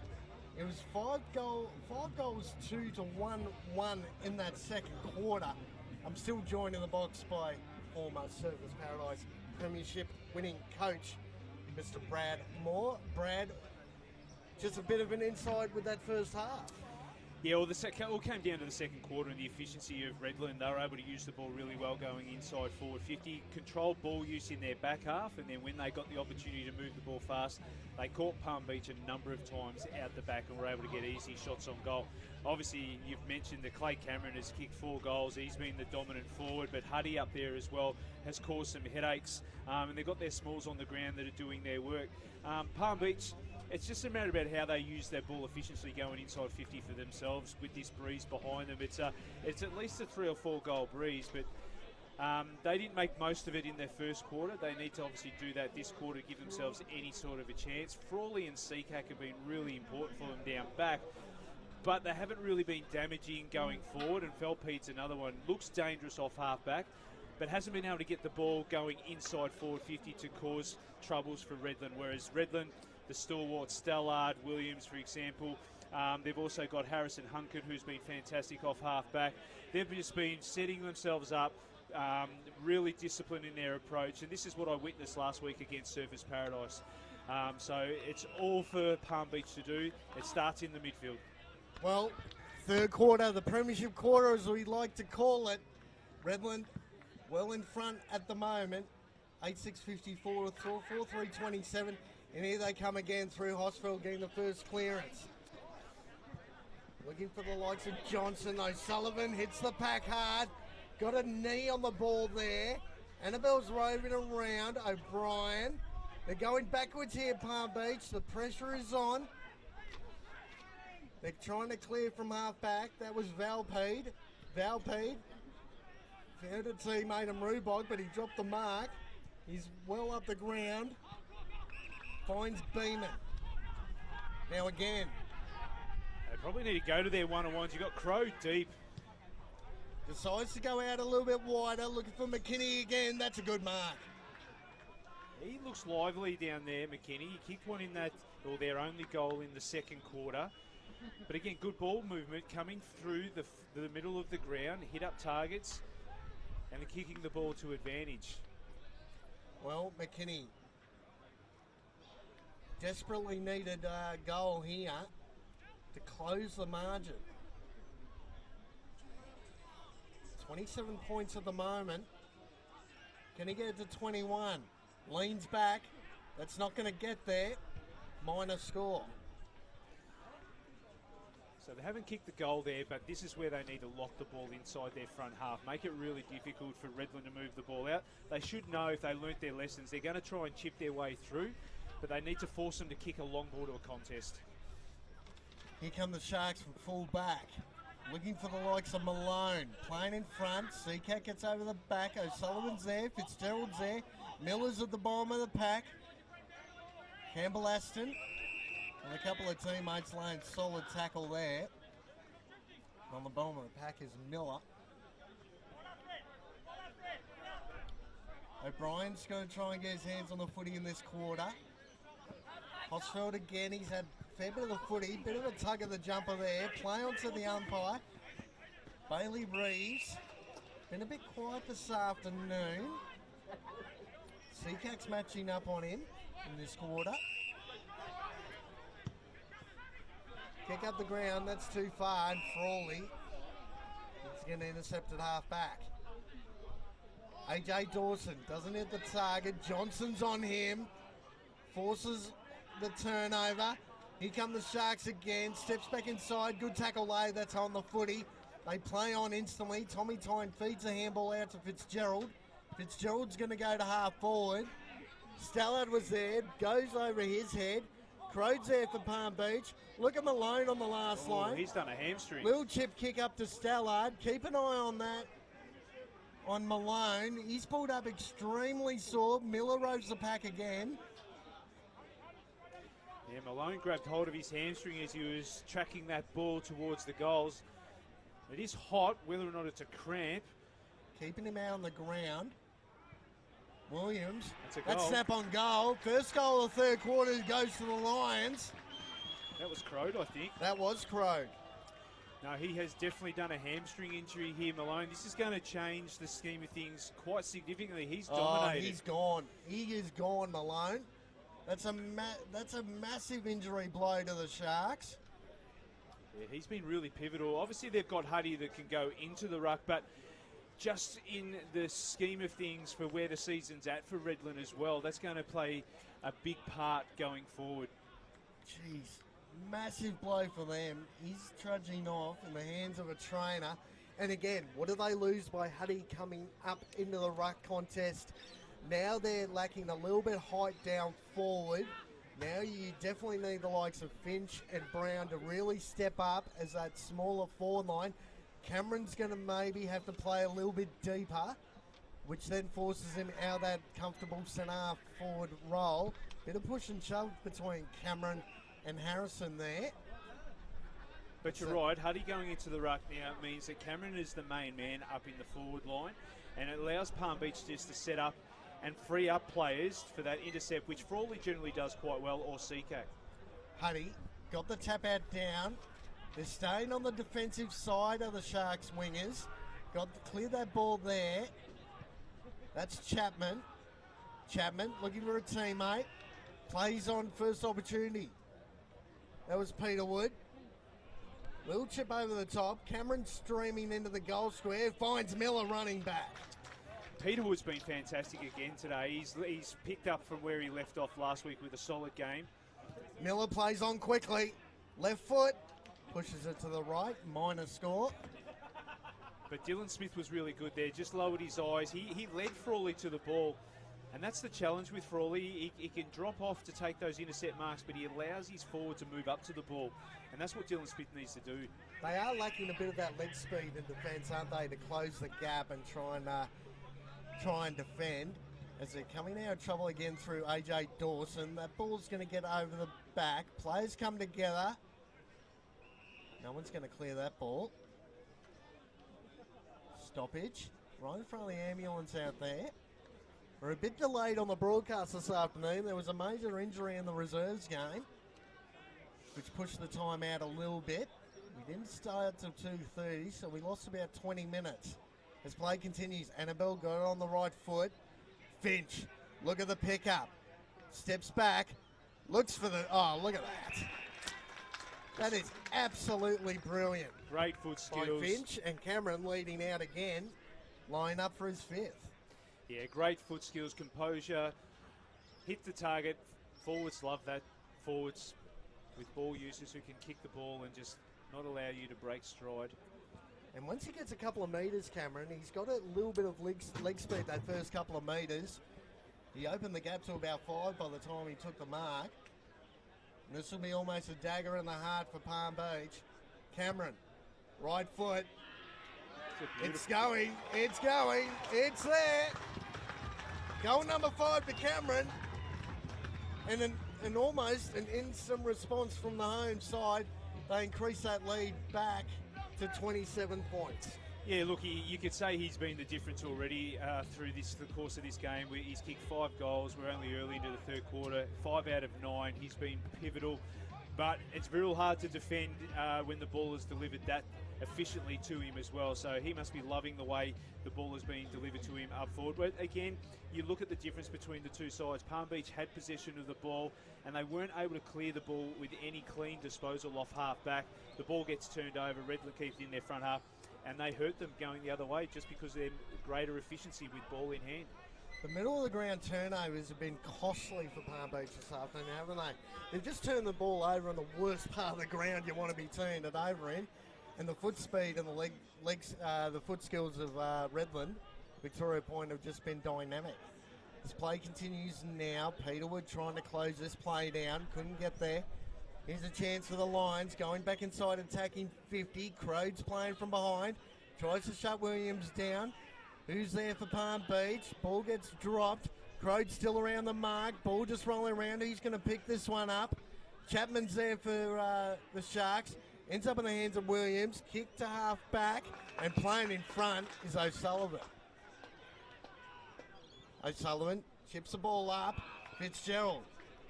Good vision. Cuts that ball off. Needs to go quicker than this. Crode's one out in the goal square against Williams. Now players get back. Great kick. Look at the kick from Fitzgerald. It's just missing.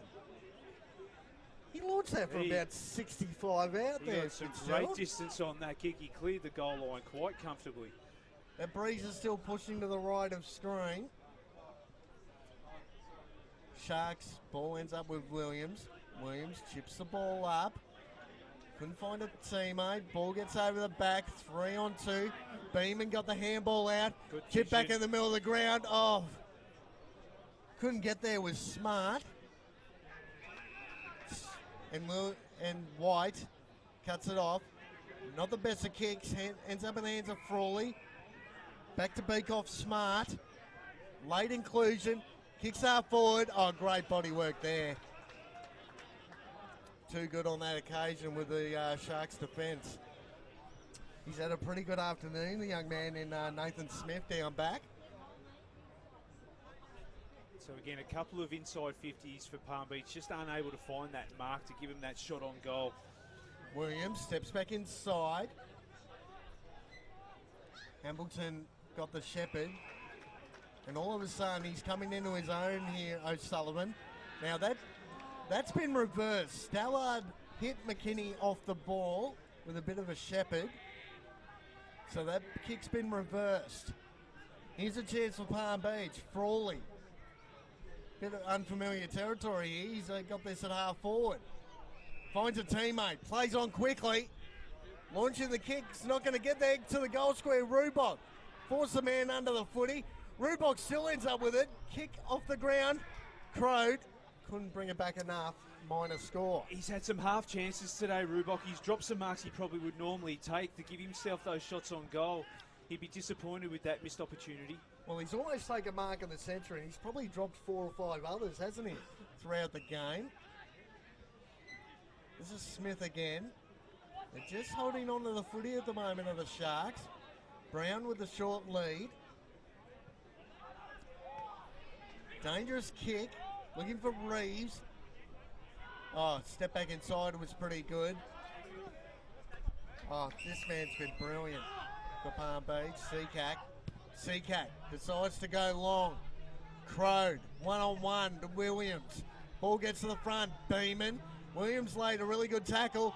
That ball's not going out at all. Got to be holding the ball. Yes, it is. Had nowhere to go then. I believe that was Hambleton. Pleading with the umpire, trying to work out how that was a free kick. It was definitely there. And the free kick's gone. That's Hull. So That's Hull. It is a must-kick goal, this one. We're practically right behind this kick. 9-7-61 to 5-6-36. 25 points the margin. Can he cut this lead back to 19? Hull, important kick. That's disappointing. Push to the right. It was never going to come back enough. Minor score. They're the opportunities that they just must take, Palm Beach, to give themselves any chance. It's And 50 again, metres. Harrison clipped Cameron at half back, at half forward, sorry. So it's a kick down the ground. It should be a 50-metre penalty. It was a kick out of full back, so it should be a 50-metre penalty. So, yeah, the free kick's going to go to Stallard because he was kicking out. And again, Harrison and Cameron, there's no love lost between those two. They've had a real juicy contest. They kick out wide, trying to keep it in was Reeves, couldn't.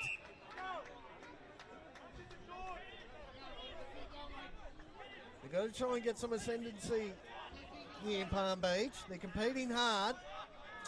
Yeah, they are close enough. They just need to get some score on the board, get some reward for the effort they're putting in. Huddy playing in front. We're still umming and ahhing about Malone. He went off with what looks to be a hamstring. So he could be missing for the rest of the year, which is unfortunate. He's had a massive year, Malone. As that ball drifts towards full forward. Crow trying to hunt Williams down. That kick's going to be out on the full. There's another opportunity. That was Gilmy running down. Keep an eye on him, 29. He's been very quiet since quarter time. Sometimes it's the shots on goal from these positions that can really lift your side.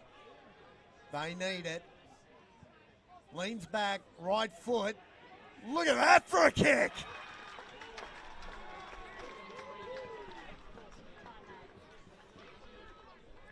Well, we're keeping a close eye on that young man. That's Hayes over there, but that's a Ty great Hayes. kick. That's a ridiculous kick. Not the side for a left footer either, but he's kicked that well, and that's the one that they really needed, Palm Beach. They'd had the ball in their front half for at least the last 10 minutes, and they're performing really well. Just missed some opportunities in front of goal, but 3 goals. Now they're kicking with this breeze. We're only halfway through this quarter.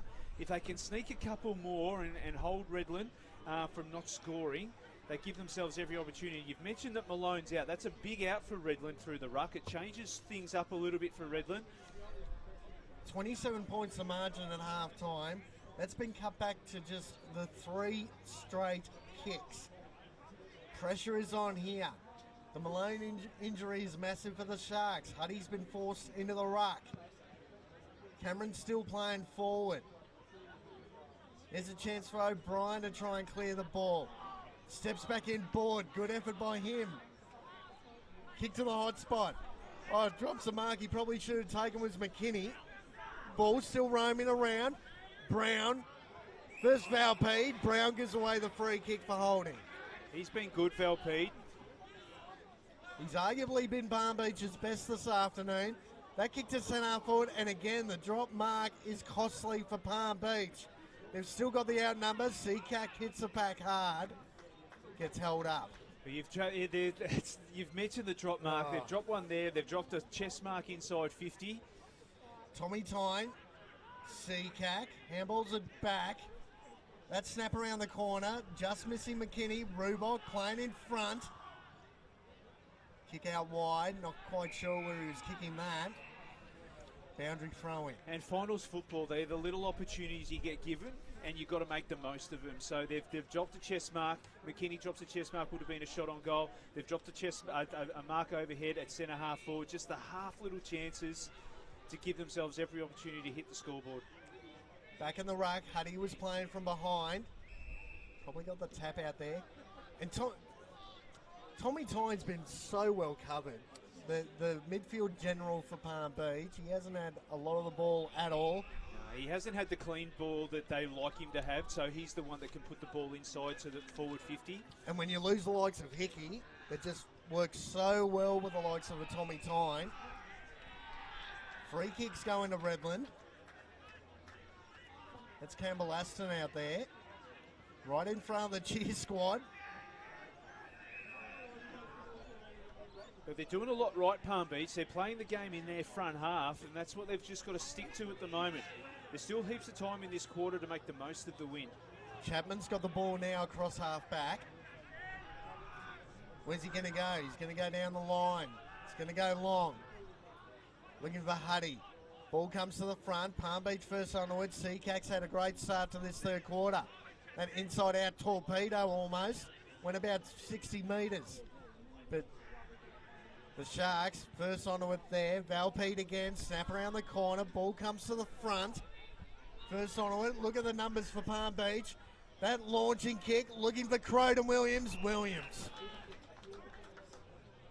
Finds O'Sullivan across half back. Sullivan. Huddy. Tried the one-hand grab. Rubok shuts that down. Gets it on the right foot. Who's forward for Palm Beach? Plays hit the pack hard. Crow takes a player out. Play on, says the umpire. That could be gone. Stallard ends up with it. Campbell Anston runs into a brick wall. Called Rubok. And it's on the ball.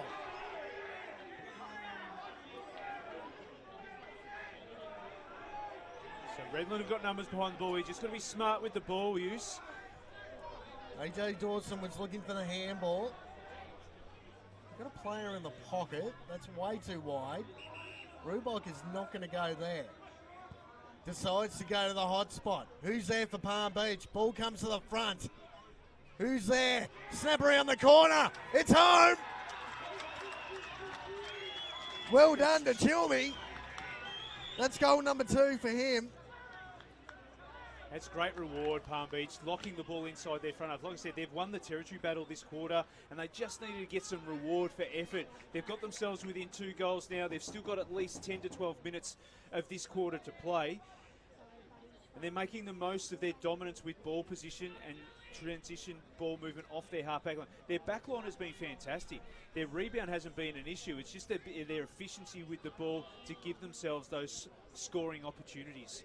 You've got to impact the scoreboard, don't you? Especially when trailing by the likes of 20, almost 5 goals, and all of a sudden the margin's been brought back to 12. They're rallying the Lions.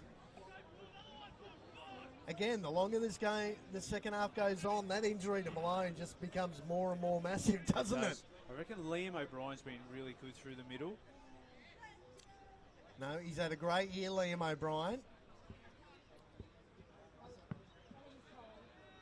Rucks go at it again. Huddy got the tap out. Fitzgerald got held off the footy. Free kick's going to go to Palm Beach. It's actually going to the ruckman. Young McNally, another late in. They've got one-on-ones in front of the ball.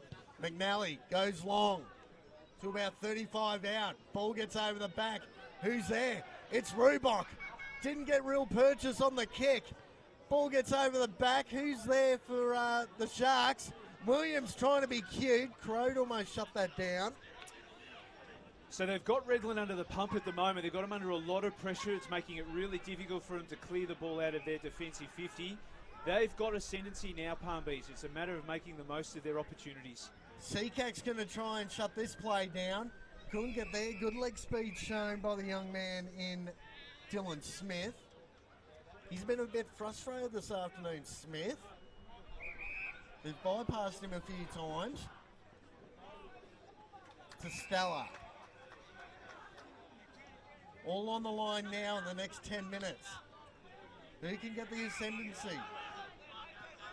The Sharks had it for long periods of this contest. Palm Beach are rallying. Ball gets to the front. Huddy trying to clear the ball. First onto it is Chilmy. Play on, says the umpire. Annabelle trying to break through.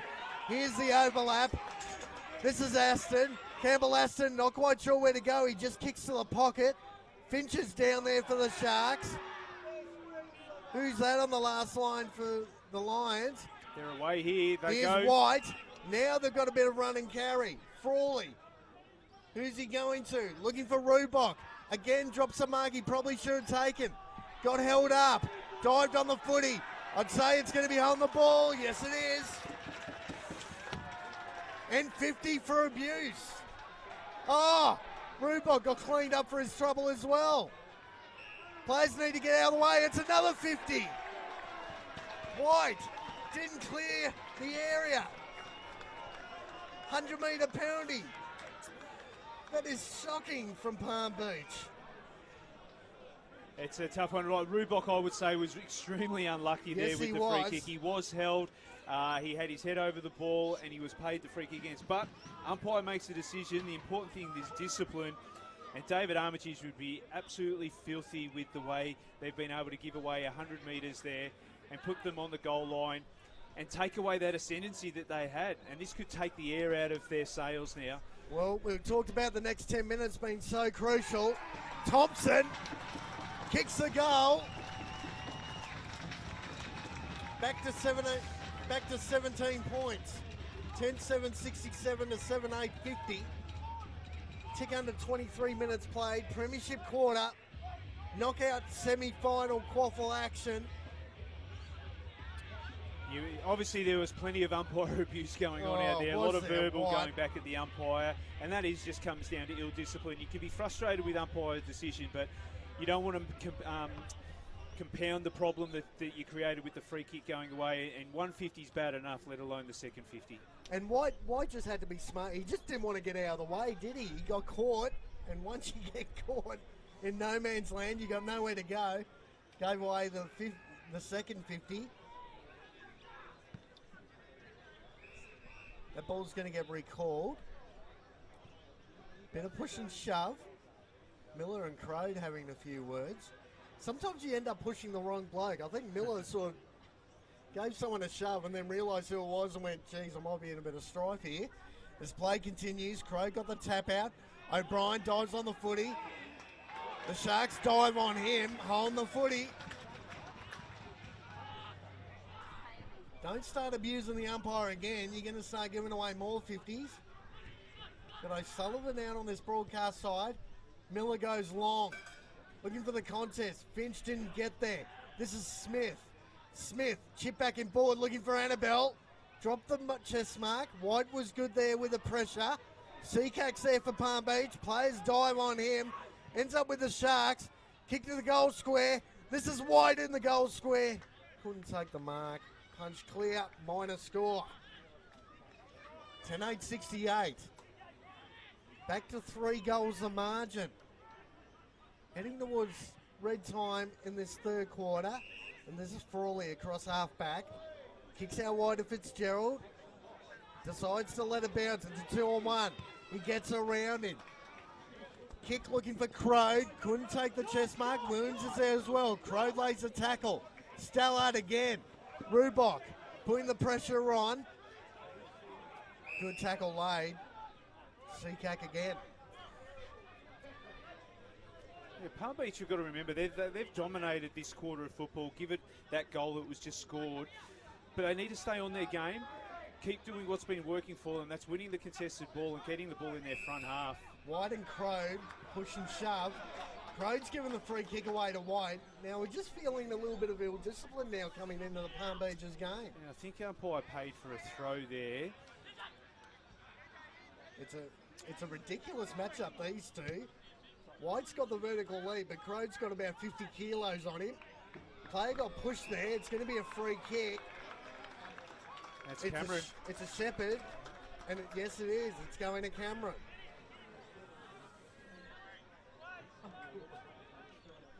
Yeah, at the moment, Redland, they seem to be on the good side of the umpire's whistle at the moment, and it's giving them opportunities in front of goal. And from what we've seen today, this is the guy that you don't want to be having shots on goal.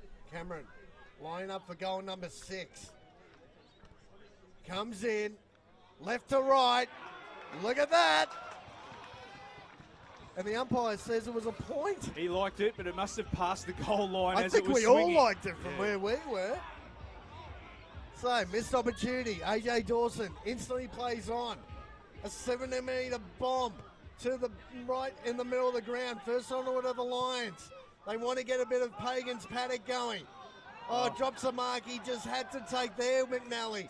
Stallard first onto it. Chip back in board, finds Annabelle. He's had a really good third quarter. That kick's gone too far. Who's there for the Lions? Smith trying to chase down. Showing a bit of leg speed was good, was the Palm Beach there. Kick to half forward. Finds a teammate in Jackson Graham. He's got to go quickly. Decides to go to the goal square. Crode's there. Too big. Drops the mark he definitely should have taken. But he's been given the free kick for holding the man. It was a 2-on-1. You just didn't have to do it there. No, he's won the free kick. It's obviously Redland were getting the rub of the green, and now Palm Beach get their opportunity in front of goal. Crow needs to make sure that he just goes back and settles everyone down with a goal here. Again, this will bring it back to within 2 goals. And like I said, Palm Beach have dominated the quarter. They just need to get reward for the efforts. Crow. Every kick's important for Palm Beach. Left foot comes in. It's home. That's goal number 2 to Crow.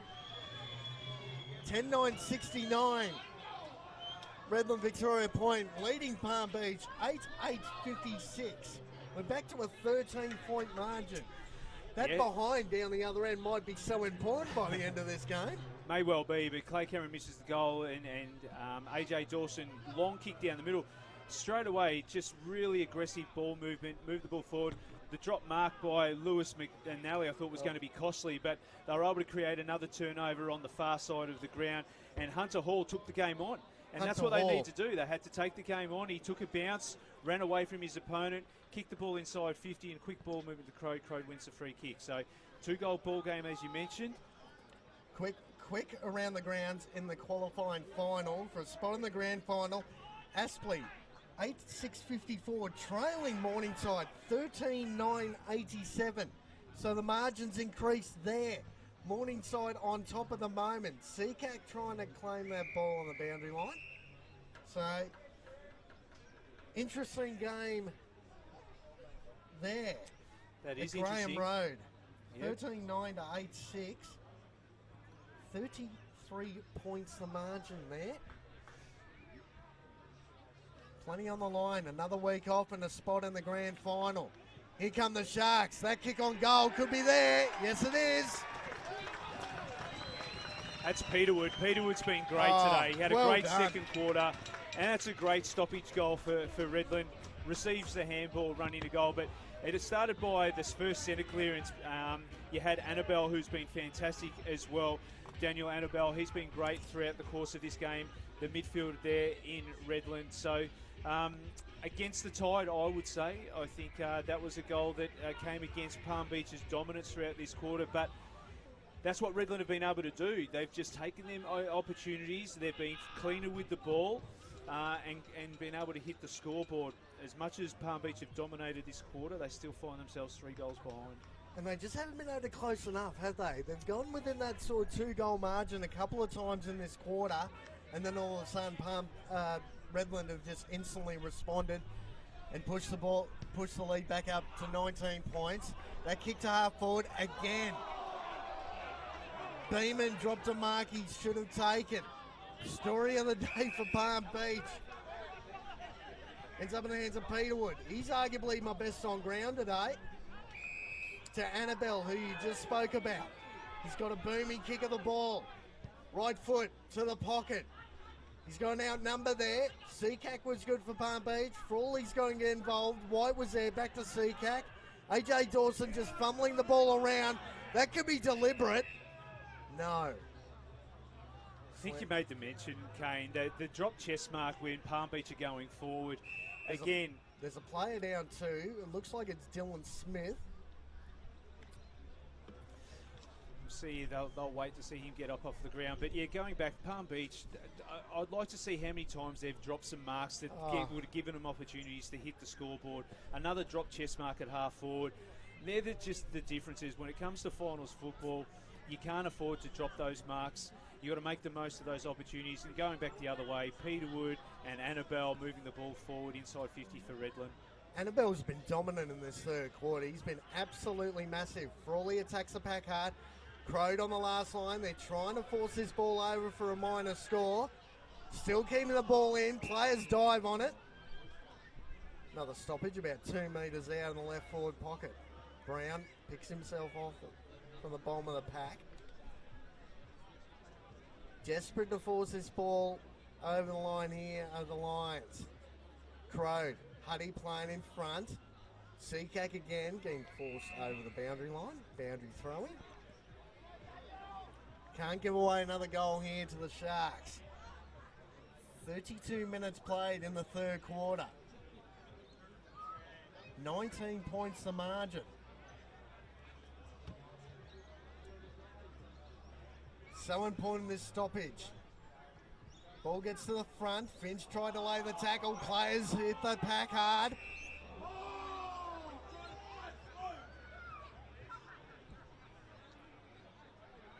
Getting plenty of boos on the other side of the fence for that decision. Play on. Seacack just launches it. Ball's going to get over the back. McKinney could be first onto it. Oh, great effort there by Rubach. Lays a solid tackle. Didn't give the free kick away. Well done. Yeah, he's done really well there just to keep the ball down this end of the field now. Now it's about Palm Beach about to set themselves up as Redland try to get numbers back behind the ball. Tick under 33 minutes played. Getting so close to three-quarter time. Fitzgerald desperately trying to lock the ball in. Campbell Aston got the handball out. Looks like it's Johnson out there for the Sharks. Kick to the wing. Gets intercepted. And the siren goes, three-quarter time. 11-9-75. 19 points the margin, 8-8-56. And that was a pretty crazy third quarter, wasn't it, Brad? Oh, look, Palm Beach did everything right that quarter. They gave themselves opportunity after opportunity. I thought they won the territory battle. But we mentioned it a couple of times. They just missed opportunities with marking, chest marks when the ball was moving with any speed. And those turnovers were costly on the for Redland because they clean up so well. They're so disciplined with the way they move the ball. They don't get overawed. But it might have been one where it come back to bite Palm Beach in the backside because they had their chances. They've got enough ball winners out there. It's just a matter of making the most of opportunities. As it is now, they'll go against this breeze, but they've got nothing to lose now. It's the last quarter of the season if they're unable to pick this margin back. Well, they are close enough if they are good enough for the Palm Beach Currumbin Lions. Both sides go into the huddle. Find a bit of shade. It's been a hot afternoon here at Totally Workwear Park. We'll be back for final quarter QAFL action after the short break.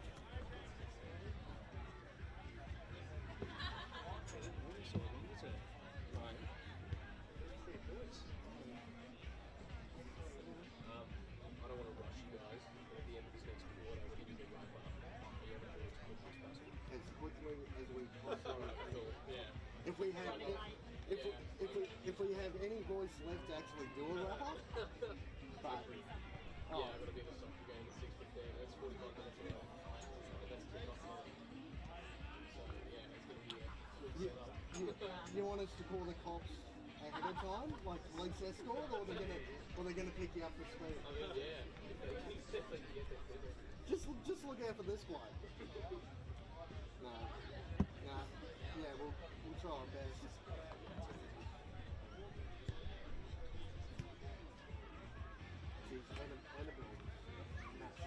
Annabelle and Peterwood, I've been really impressed. Peterwood yet last week was good. Actually, Annabelle was too. I reckon Aston's been, he's been had a good game, but hasn't done massive amounts. But some of their guys are really get recognition. I think Stellar's been amazing. Oh, Stella.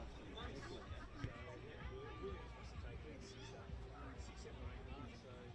Hostel's been good. Like he's been aggressive, but he's been pretty solid. Yeah. Saying that, like Seacack, Belgium, Crawley, they get a lot of the ball, but it's... They're not getting it like forward of centre, are they? You had Beeman drop marks, you had Jackson Graham dropping marks, Rubach dropping marks. It's like... They probably dropped about 20 to 20. Yeah. Like, they just can't take a mark. They can't take a mark. The closest Rubach's come to take a mark is Yeah, exactly right. Yeah.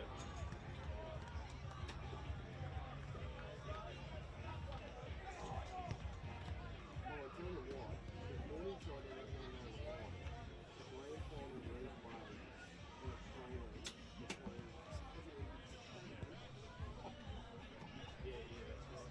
Looks like Maine are going to win the grand final in the QAFL Big One. oh, brilliant. They're up by, 29 minutes. Stranger things have happened. It has been good. I was even standing down there at the win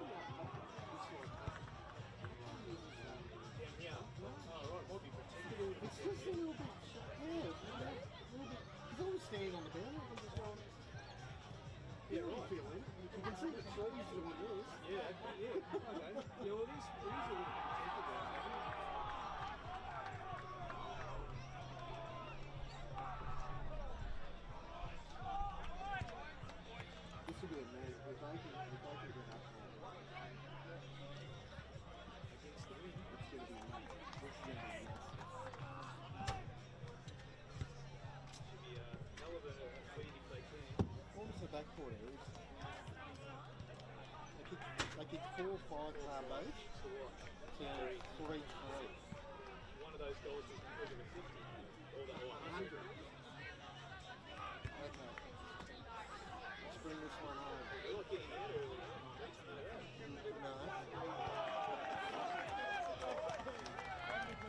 And welcome back here live from Totally Workwear Park. We've got semi-final QAFL action.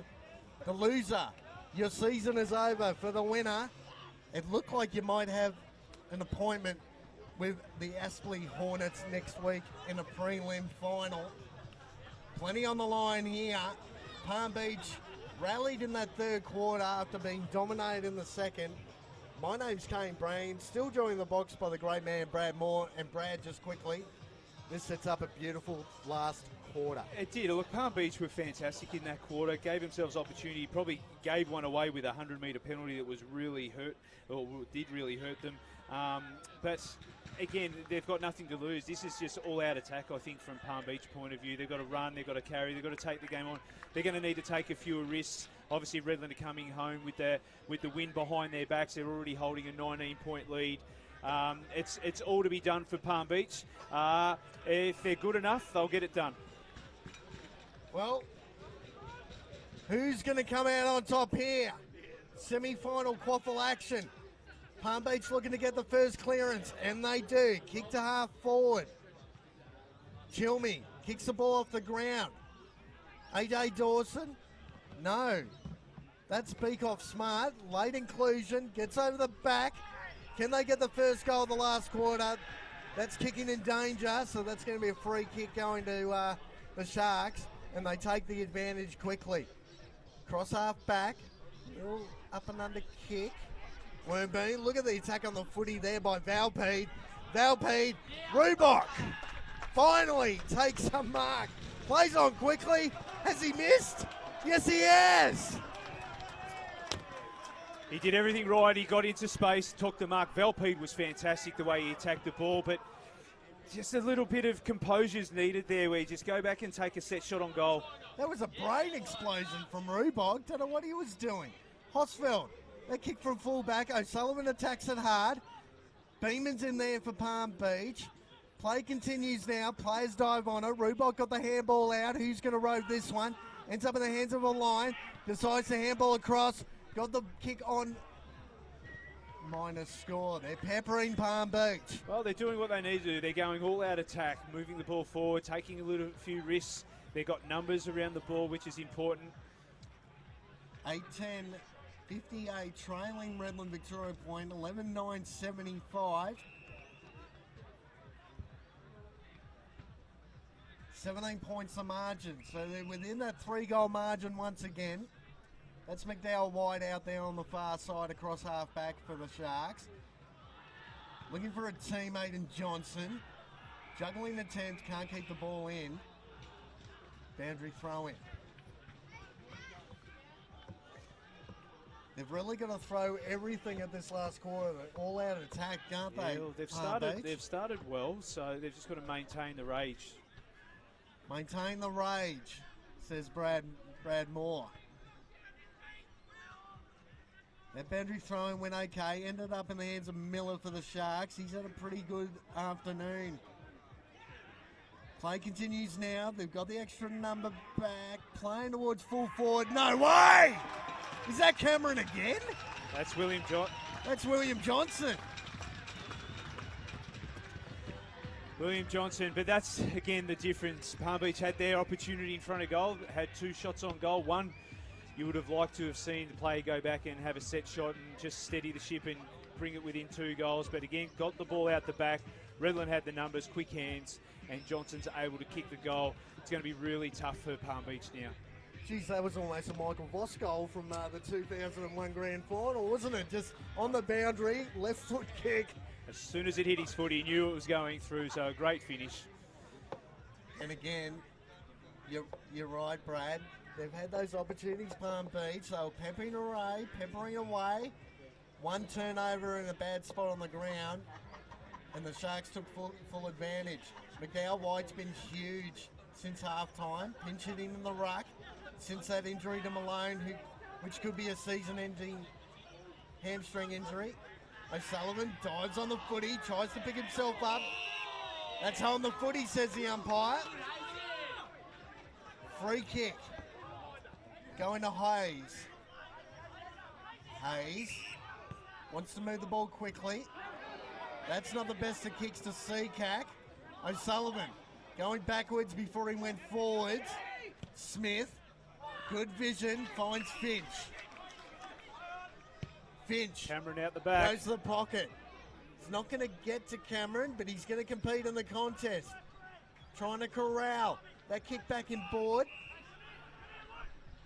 To beak off Smart. Smart goes out a little bit wider. They can't turn the ball over here, Palm Beach. AJ Dawson. Is that a solid contribution this afternoon? That's a good kick. Finds White. White. Looking for Beeman. 3-on-2 in favour of the Sharks. Another turnover. Kick to half forward. Cameron. No, that must have been Johnson. Yeah, that was Johnson. Johnson out there again. Just keep an eye on your 3-2-1. Brad. Towards the back end of this game. We're still keeping one eye on Morningside and Aspley as well. We'll get to an update very shortly. Players come together. Bit of an off-the-ball action. Bit of push and shove. Keep an eye on that. Free kick's going to Palm Beach. Palm Beach instantly play on to Dawson. Dawson looking for Beakoff Smart. Missed the target. Ball rolled over. Boundary throw. Again, they're just trying. They try to move the ball fast there. Just fumbled the ball. But that's what they've got to keep doing. They've just got to keep rolling the dice, taking the game on. 12-9-81. Quick update here from Graham Road. 8-8-56. Aspley trailing. Morningside 13-10-88. They've blown that lead out to 32 points. So it could be a hello grand final for the Morningside Panthers as play continues here. Plenty on the line still between these two. Little chip kick was actually looking for Cameron. Found Brown instead. Brown looking for Finch. Keeps it in front. Finch is generally a good ball user. Ball gets to the pocket. Too far, minor score. Smith was trying to run that ball down. They're going to be trying to play on in every opportunity. Instant turnover to Brown. That could be the last nail in the coffin. Brown, intercept, snap on goal, good finish. Yeah, he's always around the mark, Brown. He read what was about to happen. Frawley goes for the short kick up the middle. Didn't hit the target, and Brown was ready to pounce and quick on the boot. Very rarely misses when he gets given those opportunities, and you would say that's going to make things almighty tough now for Palm Beach. 30 points down, kicking against the breeze. Look, they're trying to take the game on. There's just a few errors, few drop marks, few skill errors. The efficiency of Redland is really shining through, and Brown was a perfect example. Clean take off the ground, straight on the boot, straight through for a goal. Geez, the ruling out of Hickey pre-game was just massive for Palm Beach this afternoon. He's been desperately missed in the middle of the ground. They have tried hard, Palm Beach. Malone went off with that hamstring injury again. So he went missing, forced Huddy into the ruck, forced Cameron to play a little bit deeper. It looks like it's come up trumps for the Sharks, who will push through to a qualifying preliminary final, and it looks like it's going to be a grand final rematch as Palm Beach kick on goal. It's home. That's Hull. He's had a pretty solid afternoon as Hull. He's been a fairly good contributor. Yeah, he's worked hard across half forward or out of on that wing, and he's had some opportunities. He's tried hard, and obviously a great finish there, running into an open goal. And just continuing what I was saying, it looks like it could be a grand final replay from last year next week between Aspley and Redland-Victoria Point, that could be a massive clash next week in that preliminary final. But still a little bit early. Morningside still leading by 32 points over the Hornets as the Sharks go back into attack. Valpede went to ground when he probably shouldn't have. The snap on goal, Peterwood. No, that was Bailey Reeves on that occasion. Kick to the goal square. Frawley was on the last line. Good goalkeeper work. Oh, players attack the pack hard. That was a great contested mark there by Stafford. Stafford back in the middle of the ground. That's Farrell.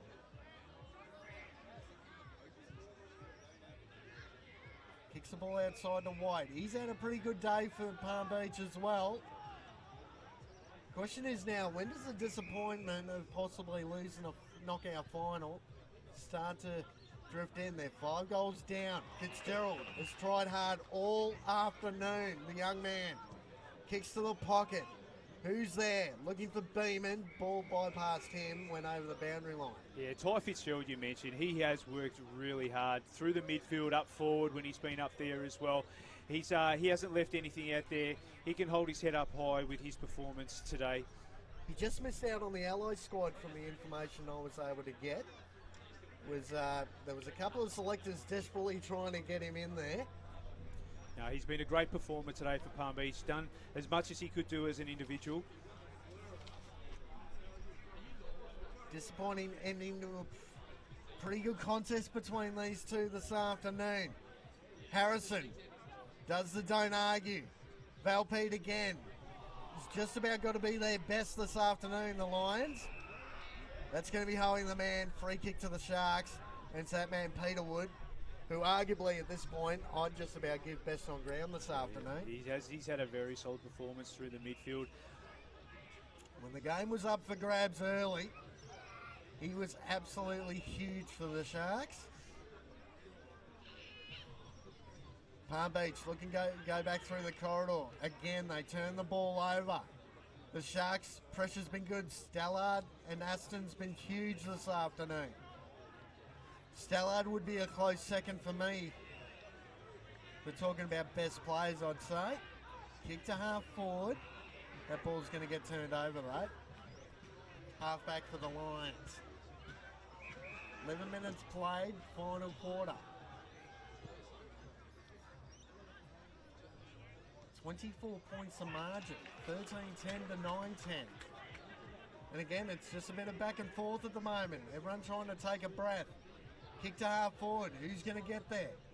Ball gets over the back. That's Smith. Ball gets pushed over the line. Actually, it must have come off the boot. It's a free kick to go into the Lions. Decides to play on. Kick to that far side wing. Players contest. Huddy got a little fingertip to it. Bit of push and shove. Bit of sting's gone out of the game now. It's obviously been a real hot day here. Both teams have given everything that they've got, and you can just see it's just a bit of backwards and forwards.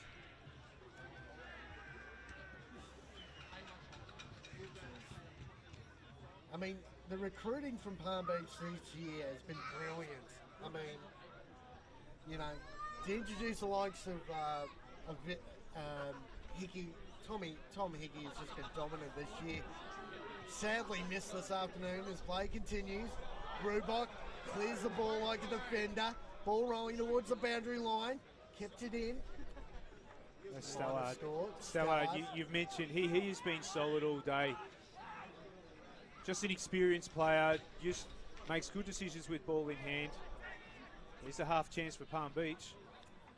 Ball gets turned over, but again, the Sharks coming now in trouble. Turn the ball over there, though. He's been okay this afternoon, Beacock White. He has. Late in, and hits McKinney, leading up from full forward.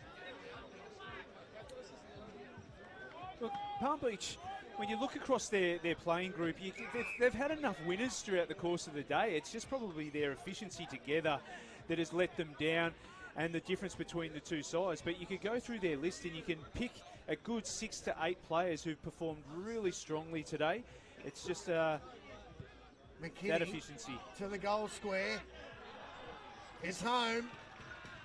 Huddy was pleading for a free kick off the ball. It's there, so a bit of consolation there for Palm Beach. Well, there's still enough time. That's the thing. There is still enough time, and they've kept themselves within 3 goals. Whether or not Redland have taken the foot off the pedal a little bit, but that's like I said, Palm Beach. They've got enough numbers. McKinney's been one of them. His lead-up work to the ball has been really good. You mentioned the young boy Beekoff. I actually think he's been really solid. Beekoff's smart. Yep. He's been really solid off half-back and give a little bit of drive. You're actually right, because the margin's been closed. Back to 17 points, so you're within that 3-goal margin once again. Just a tick under 15 minutes played. So play continues. Can Palm Beach get another one on the board? Free kick. Play on, says the umpire. Kick into full forward. Williams forced the player off the ball and finds Annabelle at half back. I've liked his game today as well. Annabelle's been massive. Campbell Aston pulled up a bit ginger there. Palm Beach back looking for Rubot. Great effort there on the last line. That was Thompson. Again, small in stature. His work rate's been pretty good this afternoon. Good tackle laid. Ball gets held up. Far side wing. Yeah, that Palm Beach, they are close enough. Gee, it's almost next score, isn't it? If they can kick the next one, it'll make things really interesting. I was here last week when Redland were playing against Surfers Paradise, and Surfers Paradise were 3 goals behind and came back and got the scores level. Geez, we've had a late start here. I'm not sure if our cameraman here will be desperate for extra time in this contest as play continues. The Sharks kicking towards half forward, looking for Brown. Went over his head. Boundary throw in half forward flank in favour of the Sharks. Can they lock the ball in this half of the ground for the next 2 or 3 minutes? The game might be done. Still under the 20-minute mark, 16 minutes played. Still keeping half an eye on the other game this afternoon. Bringing an update on that shortly. As the Sharks looking to go into attack, they've got a little bit of an overlap. Frawley shut that down. But right now it looks like Aspley still trailing 10-9-69. Morningside have broken triple figures. They've moved to 15-10, 100. 31 points the margin. Morningside might be home in that one as play continues. Hosfeld got tackled off the footy. Gives a bit of push and shove. He has played angry, but he's played aggressive. He's been attacking the footy for most of the afternoon. He's done well.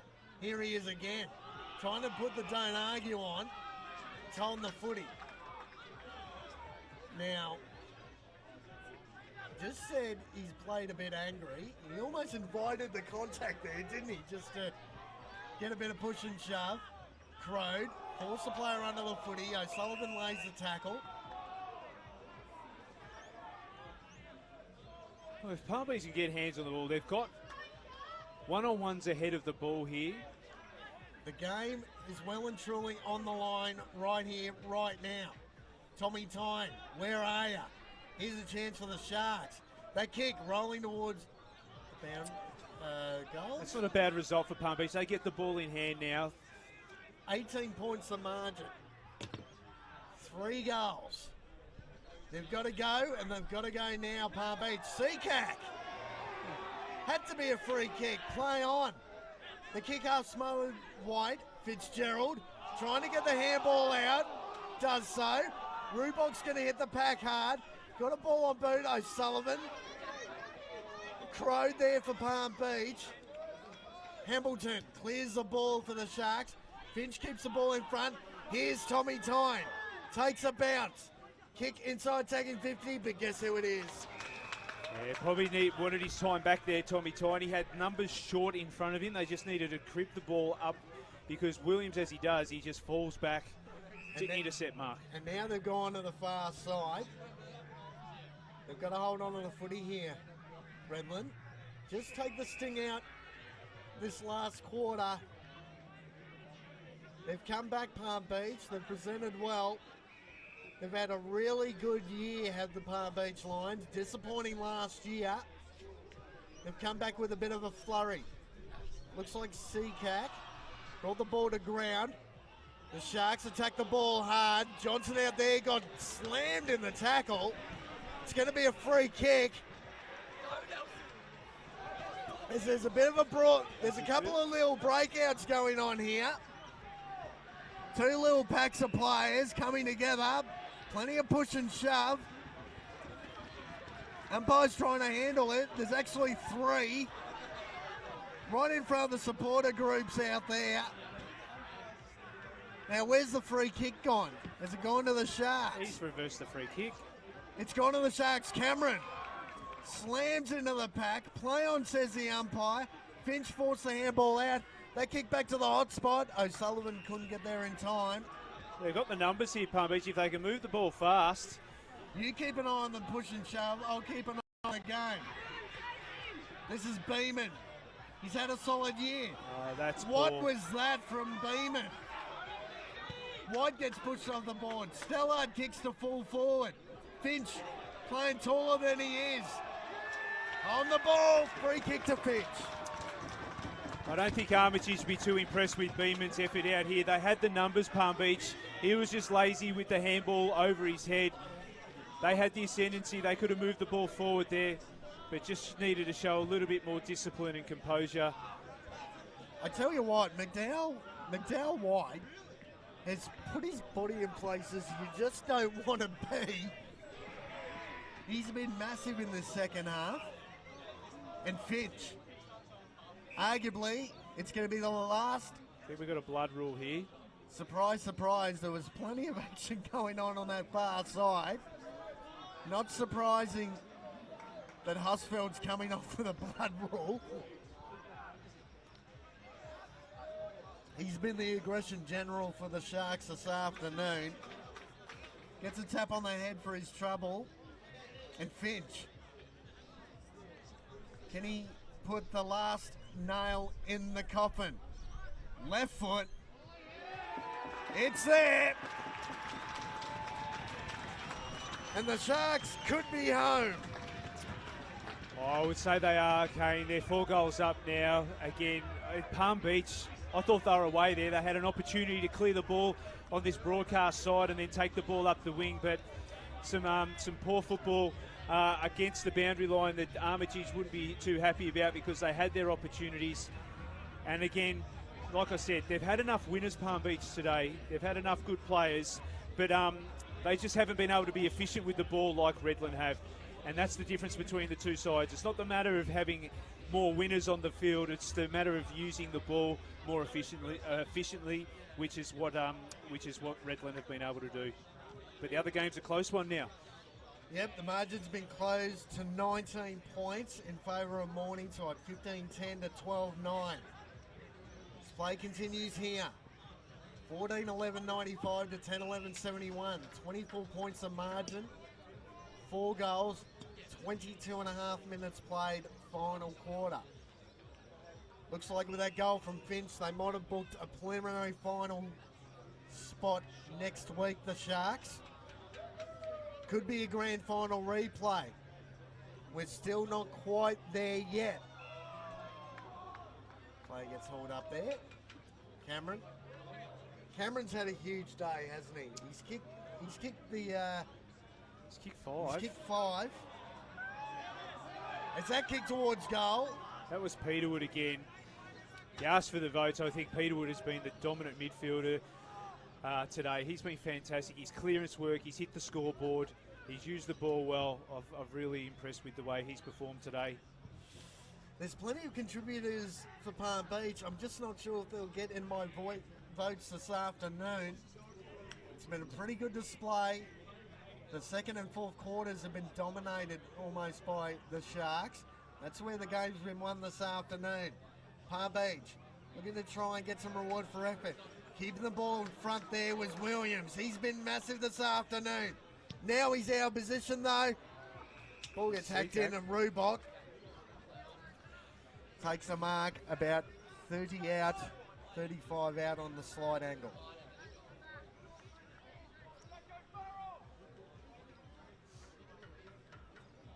What can you say? It's been a great crowd, great day for footy here. Totally Workwear Park. A massive clash. Rubok comes in. It's home. That's a bit of a reward for effort. Yeah, he's been thereabouts today. He's had the ball come to him a number of times. That's his first goal for the day. He probably had a chance at the start of this quarter to be able to kick one as well that he missed. But it's been a great game of footy, Kane. Both teams have given and credit to Palm Beach after half time. They've really fought and dug deep. You would have thought after that second quarter, Redland were just going to run away, and in this last quarter with the breeze behind their back as well. But they've got it back. It's just on that 3-goal margin. We've still got probably 5 to 6 minutes of football to play. Well, they've got to kick the next one, Palm Beach. They just have to kick the next goal. Everything's got to go straight from this point on, if they have any chance. Just ticked on 25 minutes. Huddy in the ruck, got the tap down. This is Bailey Reeves. They got smothered off the boot. Finch gets called to play on. Missed O'Sullivan completely. Seacack trying to push away from Finch. Got on the right foot. McKinney couldn't take the mark. Rubok's there. O'Brien's there. Rubok just slams the ball on boot. McKinney could be first there for the Lions. Beeman's there as well. Just not the best of handballs. Williams, little chip kick. Rolls over the boundary line. A few half chances again. Palm Beach. Seacack fantastic off the half-back flank. He's been really good all day today.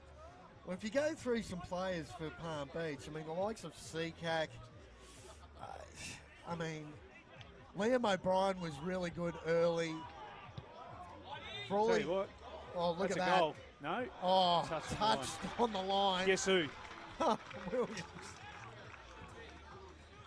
It'd be hard to leave Williams out of your best players today because he's just done what we expected. We hold him to high standards because of how dominant he can be and how important he is to Redland. But he's been another great player today. Kick out wide, looking for the likes of Huddy. Ball comes to ground, ends up in the hands of Peterwood. Peterwood, again, this overlap has been good for them this afternoon. Smith, that has to be 50. No, says the umpire. Play gets taken out. Finch in the goal square. Forward pocket. Seacack lining up on him. That kick to the goal square. It's going. Oh, touched on the line. Frawley. They've got to go here, Palm Beach. AJ Dawson steps back inside. Looking for Beeman. Drops the mark. Stallard again. He's been huge. Runs into an open goal. Chapman, it's home. And that definitely, I'd say, is the last absolute nail in the coffin for Palm Beach Currumbin. Yeah, great running goal by Chapman. Turnover. You mentioned Stallard's name again. He was there. Beeman wasn't able to take the ball cleanly. Stallard cleaned it up, handball to Chapman, and Chapman running an open goal. Great finish by him there. Obviously, you got AJ Dawson trying to take the game on, create something, but that's what they have to do. It's not like it's a game's built on percentage or they're going to lose percentage. This is a final. There's no next week if you don't win. So that's all that could be asked of the players. Look, it's been a fantastic game of football. I've mentioned it a few times. Redland have just been a little bit more efficient with the ball in hand, and that's the difference between the two teams. Well, I'd argue definitely Valpede has been their best, Palm Beach, this afternoon. Play gets taken off the ball. Now, Just keep an eye on him. It's Hosfeld again.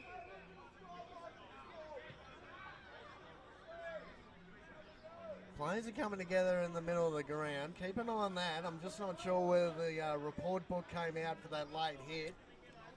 I don't think it did. So it's going to be Rubok again. Comes in, right foot, hits the post.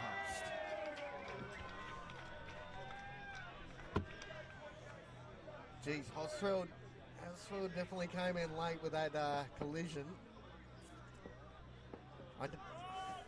I'm leaning more towards, I don't think he'll have anything to worry about for next week. No, I agree. Huddy brought the ball to ground. That was Campbell Aston chipping up to Smith. And Jed Harrison, I mean, talk about the amount of work he's had to do at full back this afternoon. He's tried so hard, the Palm Beach full-back. Hosfeld again.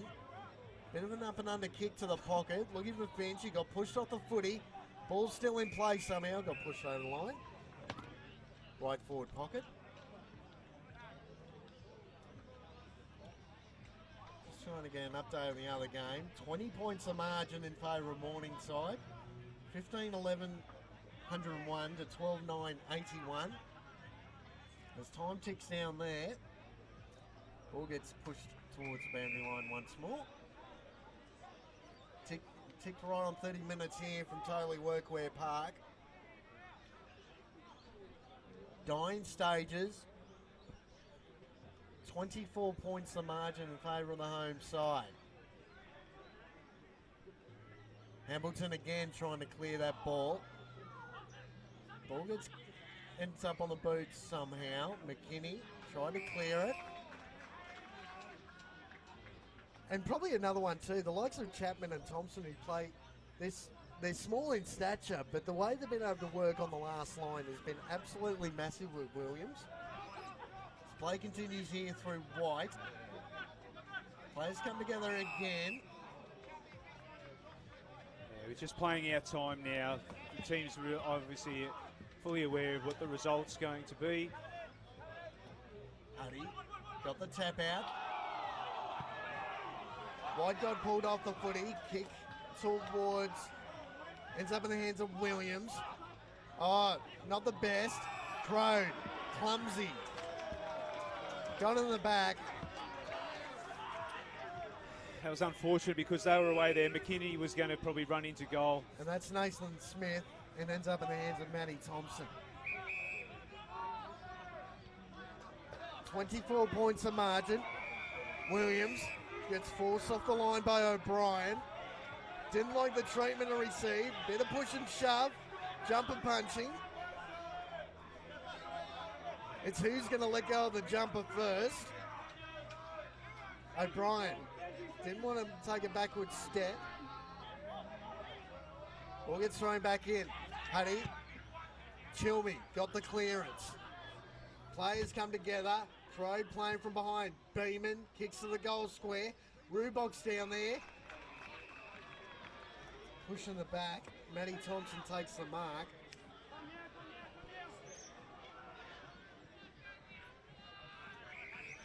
And finds Smith. Nathan on this occasion. Nathan Smith to Stallard.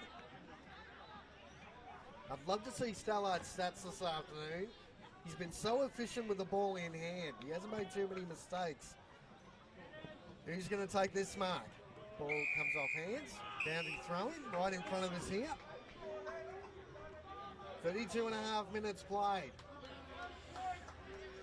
Players are absolutely exhausted. It's been a tough game of football. Both teams haven't left anything out there today. Just get an idea of who your 3-2-1 is this afternoon, Brad. Frawley trying to clear that ball against Brown. Ticked over 33 minutes. We can't have much longer to go. Late start, late finish. Well, time ticking down now. Not long. There it is. There it is.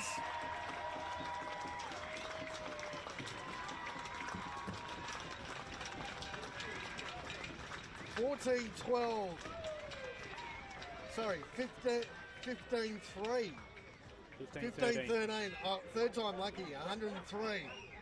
It's been a long afternoon, ladies and gents. Palm Beach, 11-13, 79. We haven't got a lot of time here, so we're going to have to quickly go through some goal kickers. For Redland-Victoria Point, Chapman's got one, Thompson got one, Brown got two, Miller got one, Cameron leading forward on the ground, ended up with 5. Johnson had 2, Peterwood 1, Finch got 1, and Hosfield got 1. For Palm Beach, McKinney had 2, Hull had 1, Hayes had 1, Rubok had 1, Chilmy had 2, Crode had 2, and Beeman singles, as well as Beekhoff Smart, the late in, ended up with a goal as well. Well, quickly, Brad, best on ground, 3-2-1 from your end. My best on ground today, I thought Ethan Peterwood for Redland was fantastic. His work through the midfield was brilliant. He gave a lot of drive, a lot of clearances, used the ball extremely well, was able to also hit the scoreboard. I think he was our best on.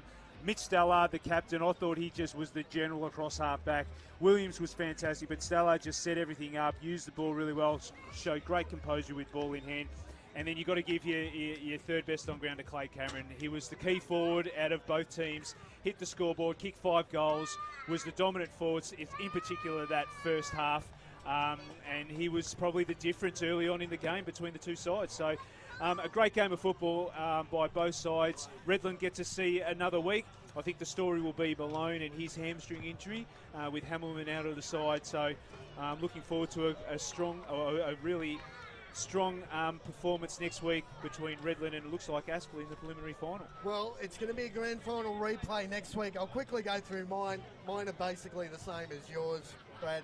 Peterwood, Stallard and Cameron. I was trying to fit in the likes of Williams as well in there. Just couldn't fit him in the end. The Sharks have come out on top. Well done to Palm Beach. They've had a massive year. Come from a long way back. They tried their best this afternoon. Couldn't get the job done. Their season's over. It's going to be a grand final replay. Aspley versus Redland-Victoria Point next week. QAFL prelim final. Thank you, Brad, for your contribution. My name's Kane Browning. Morningside straight through to the grand final. We'll be back next week for more QAFL finals action. We'll see you then.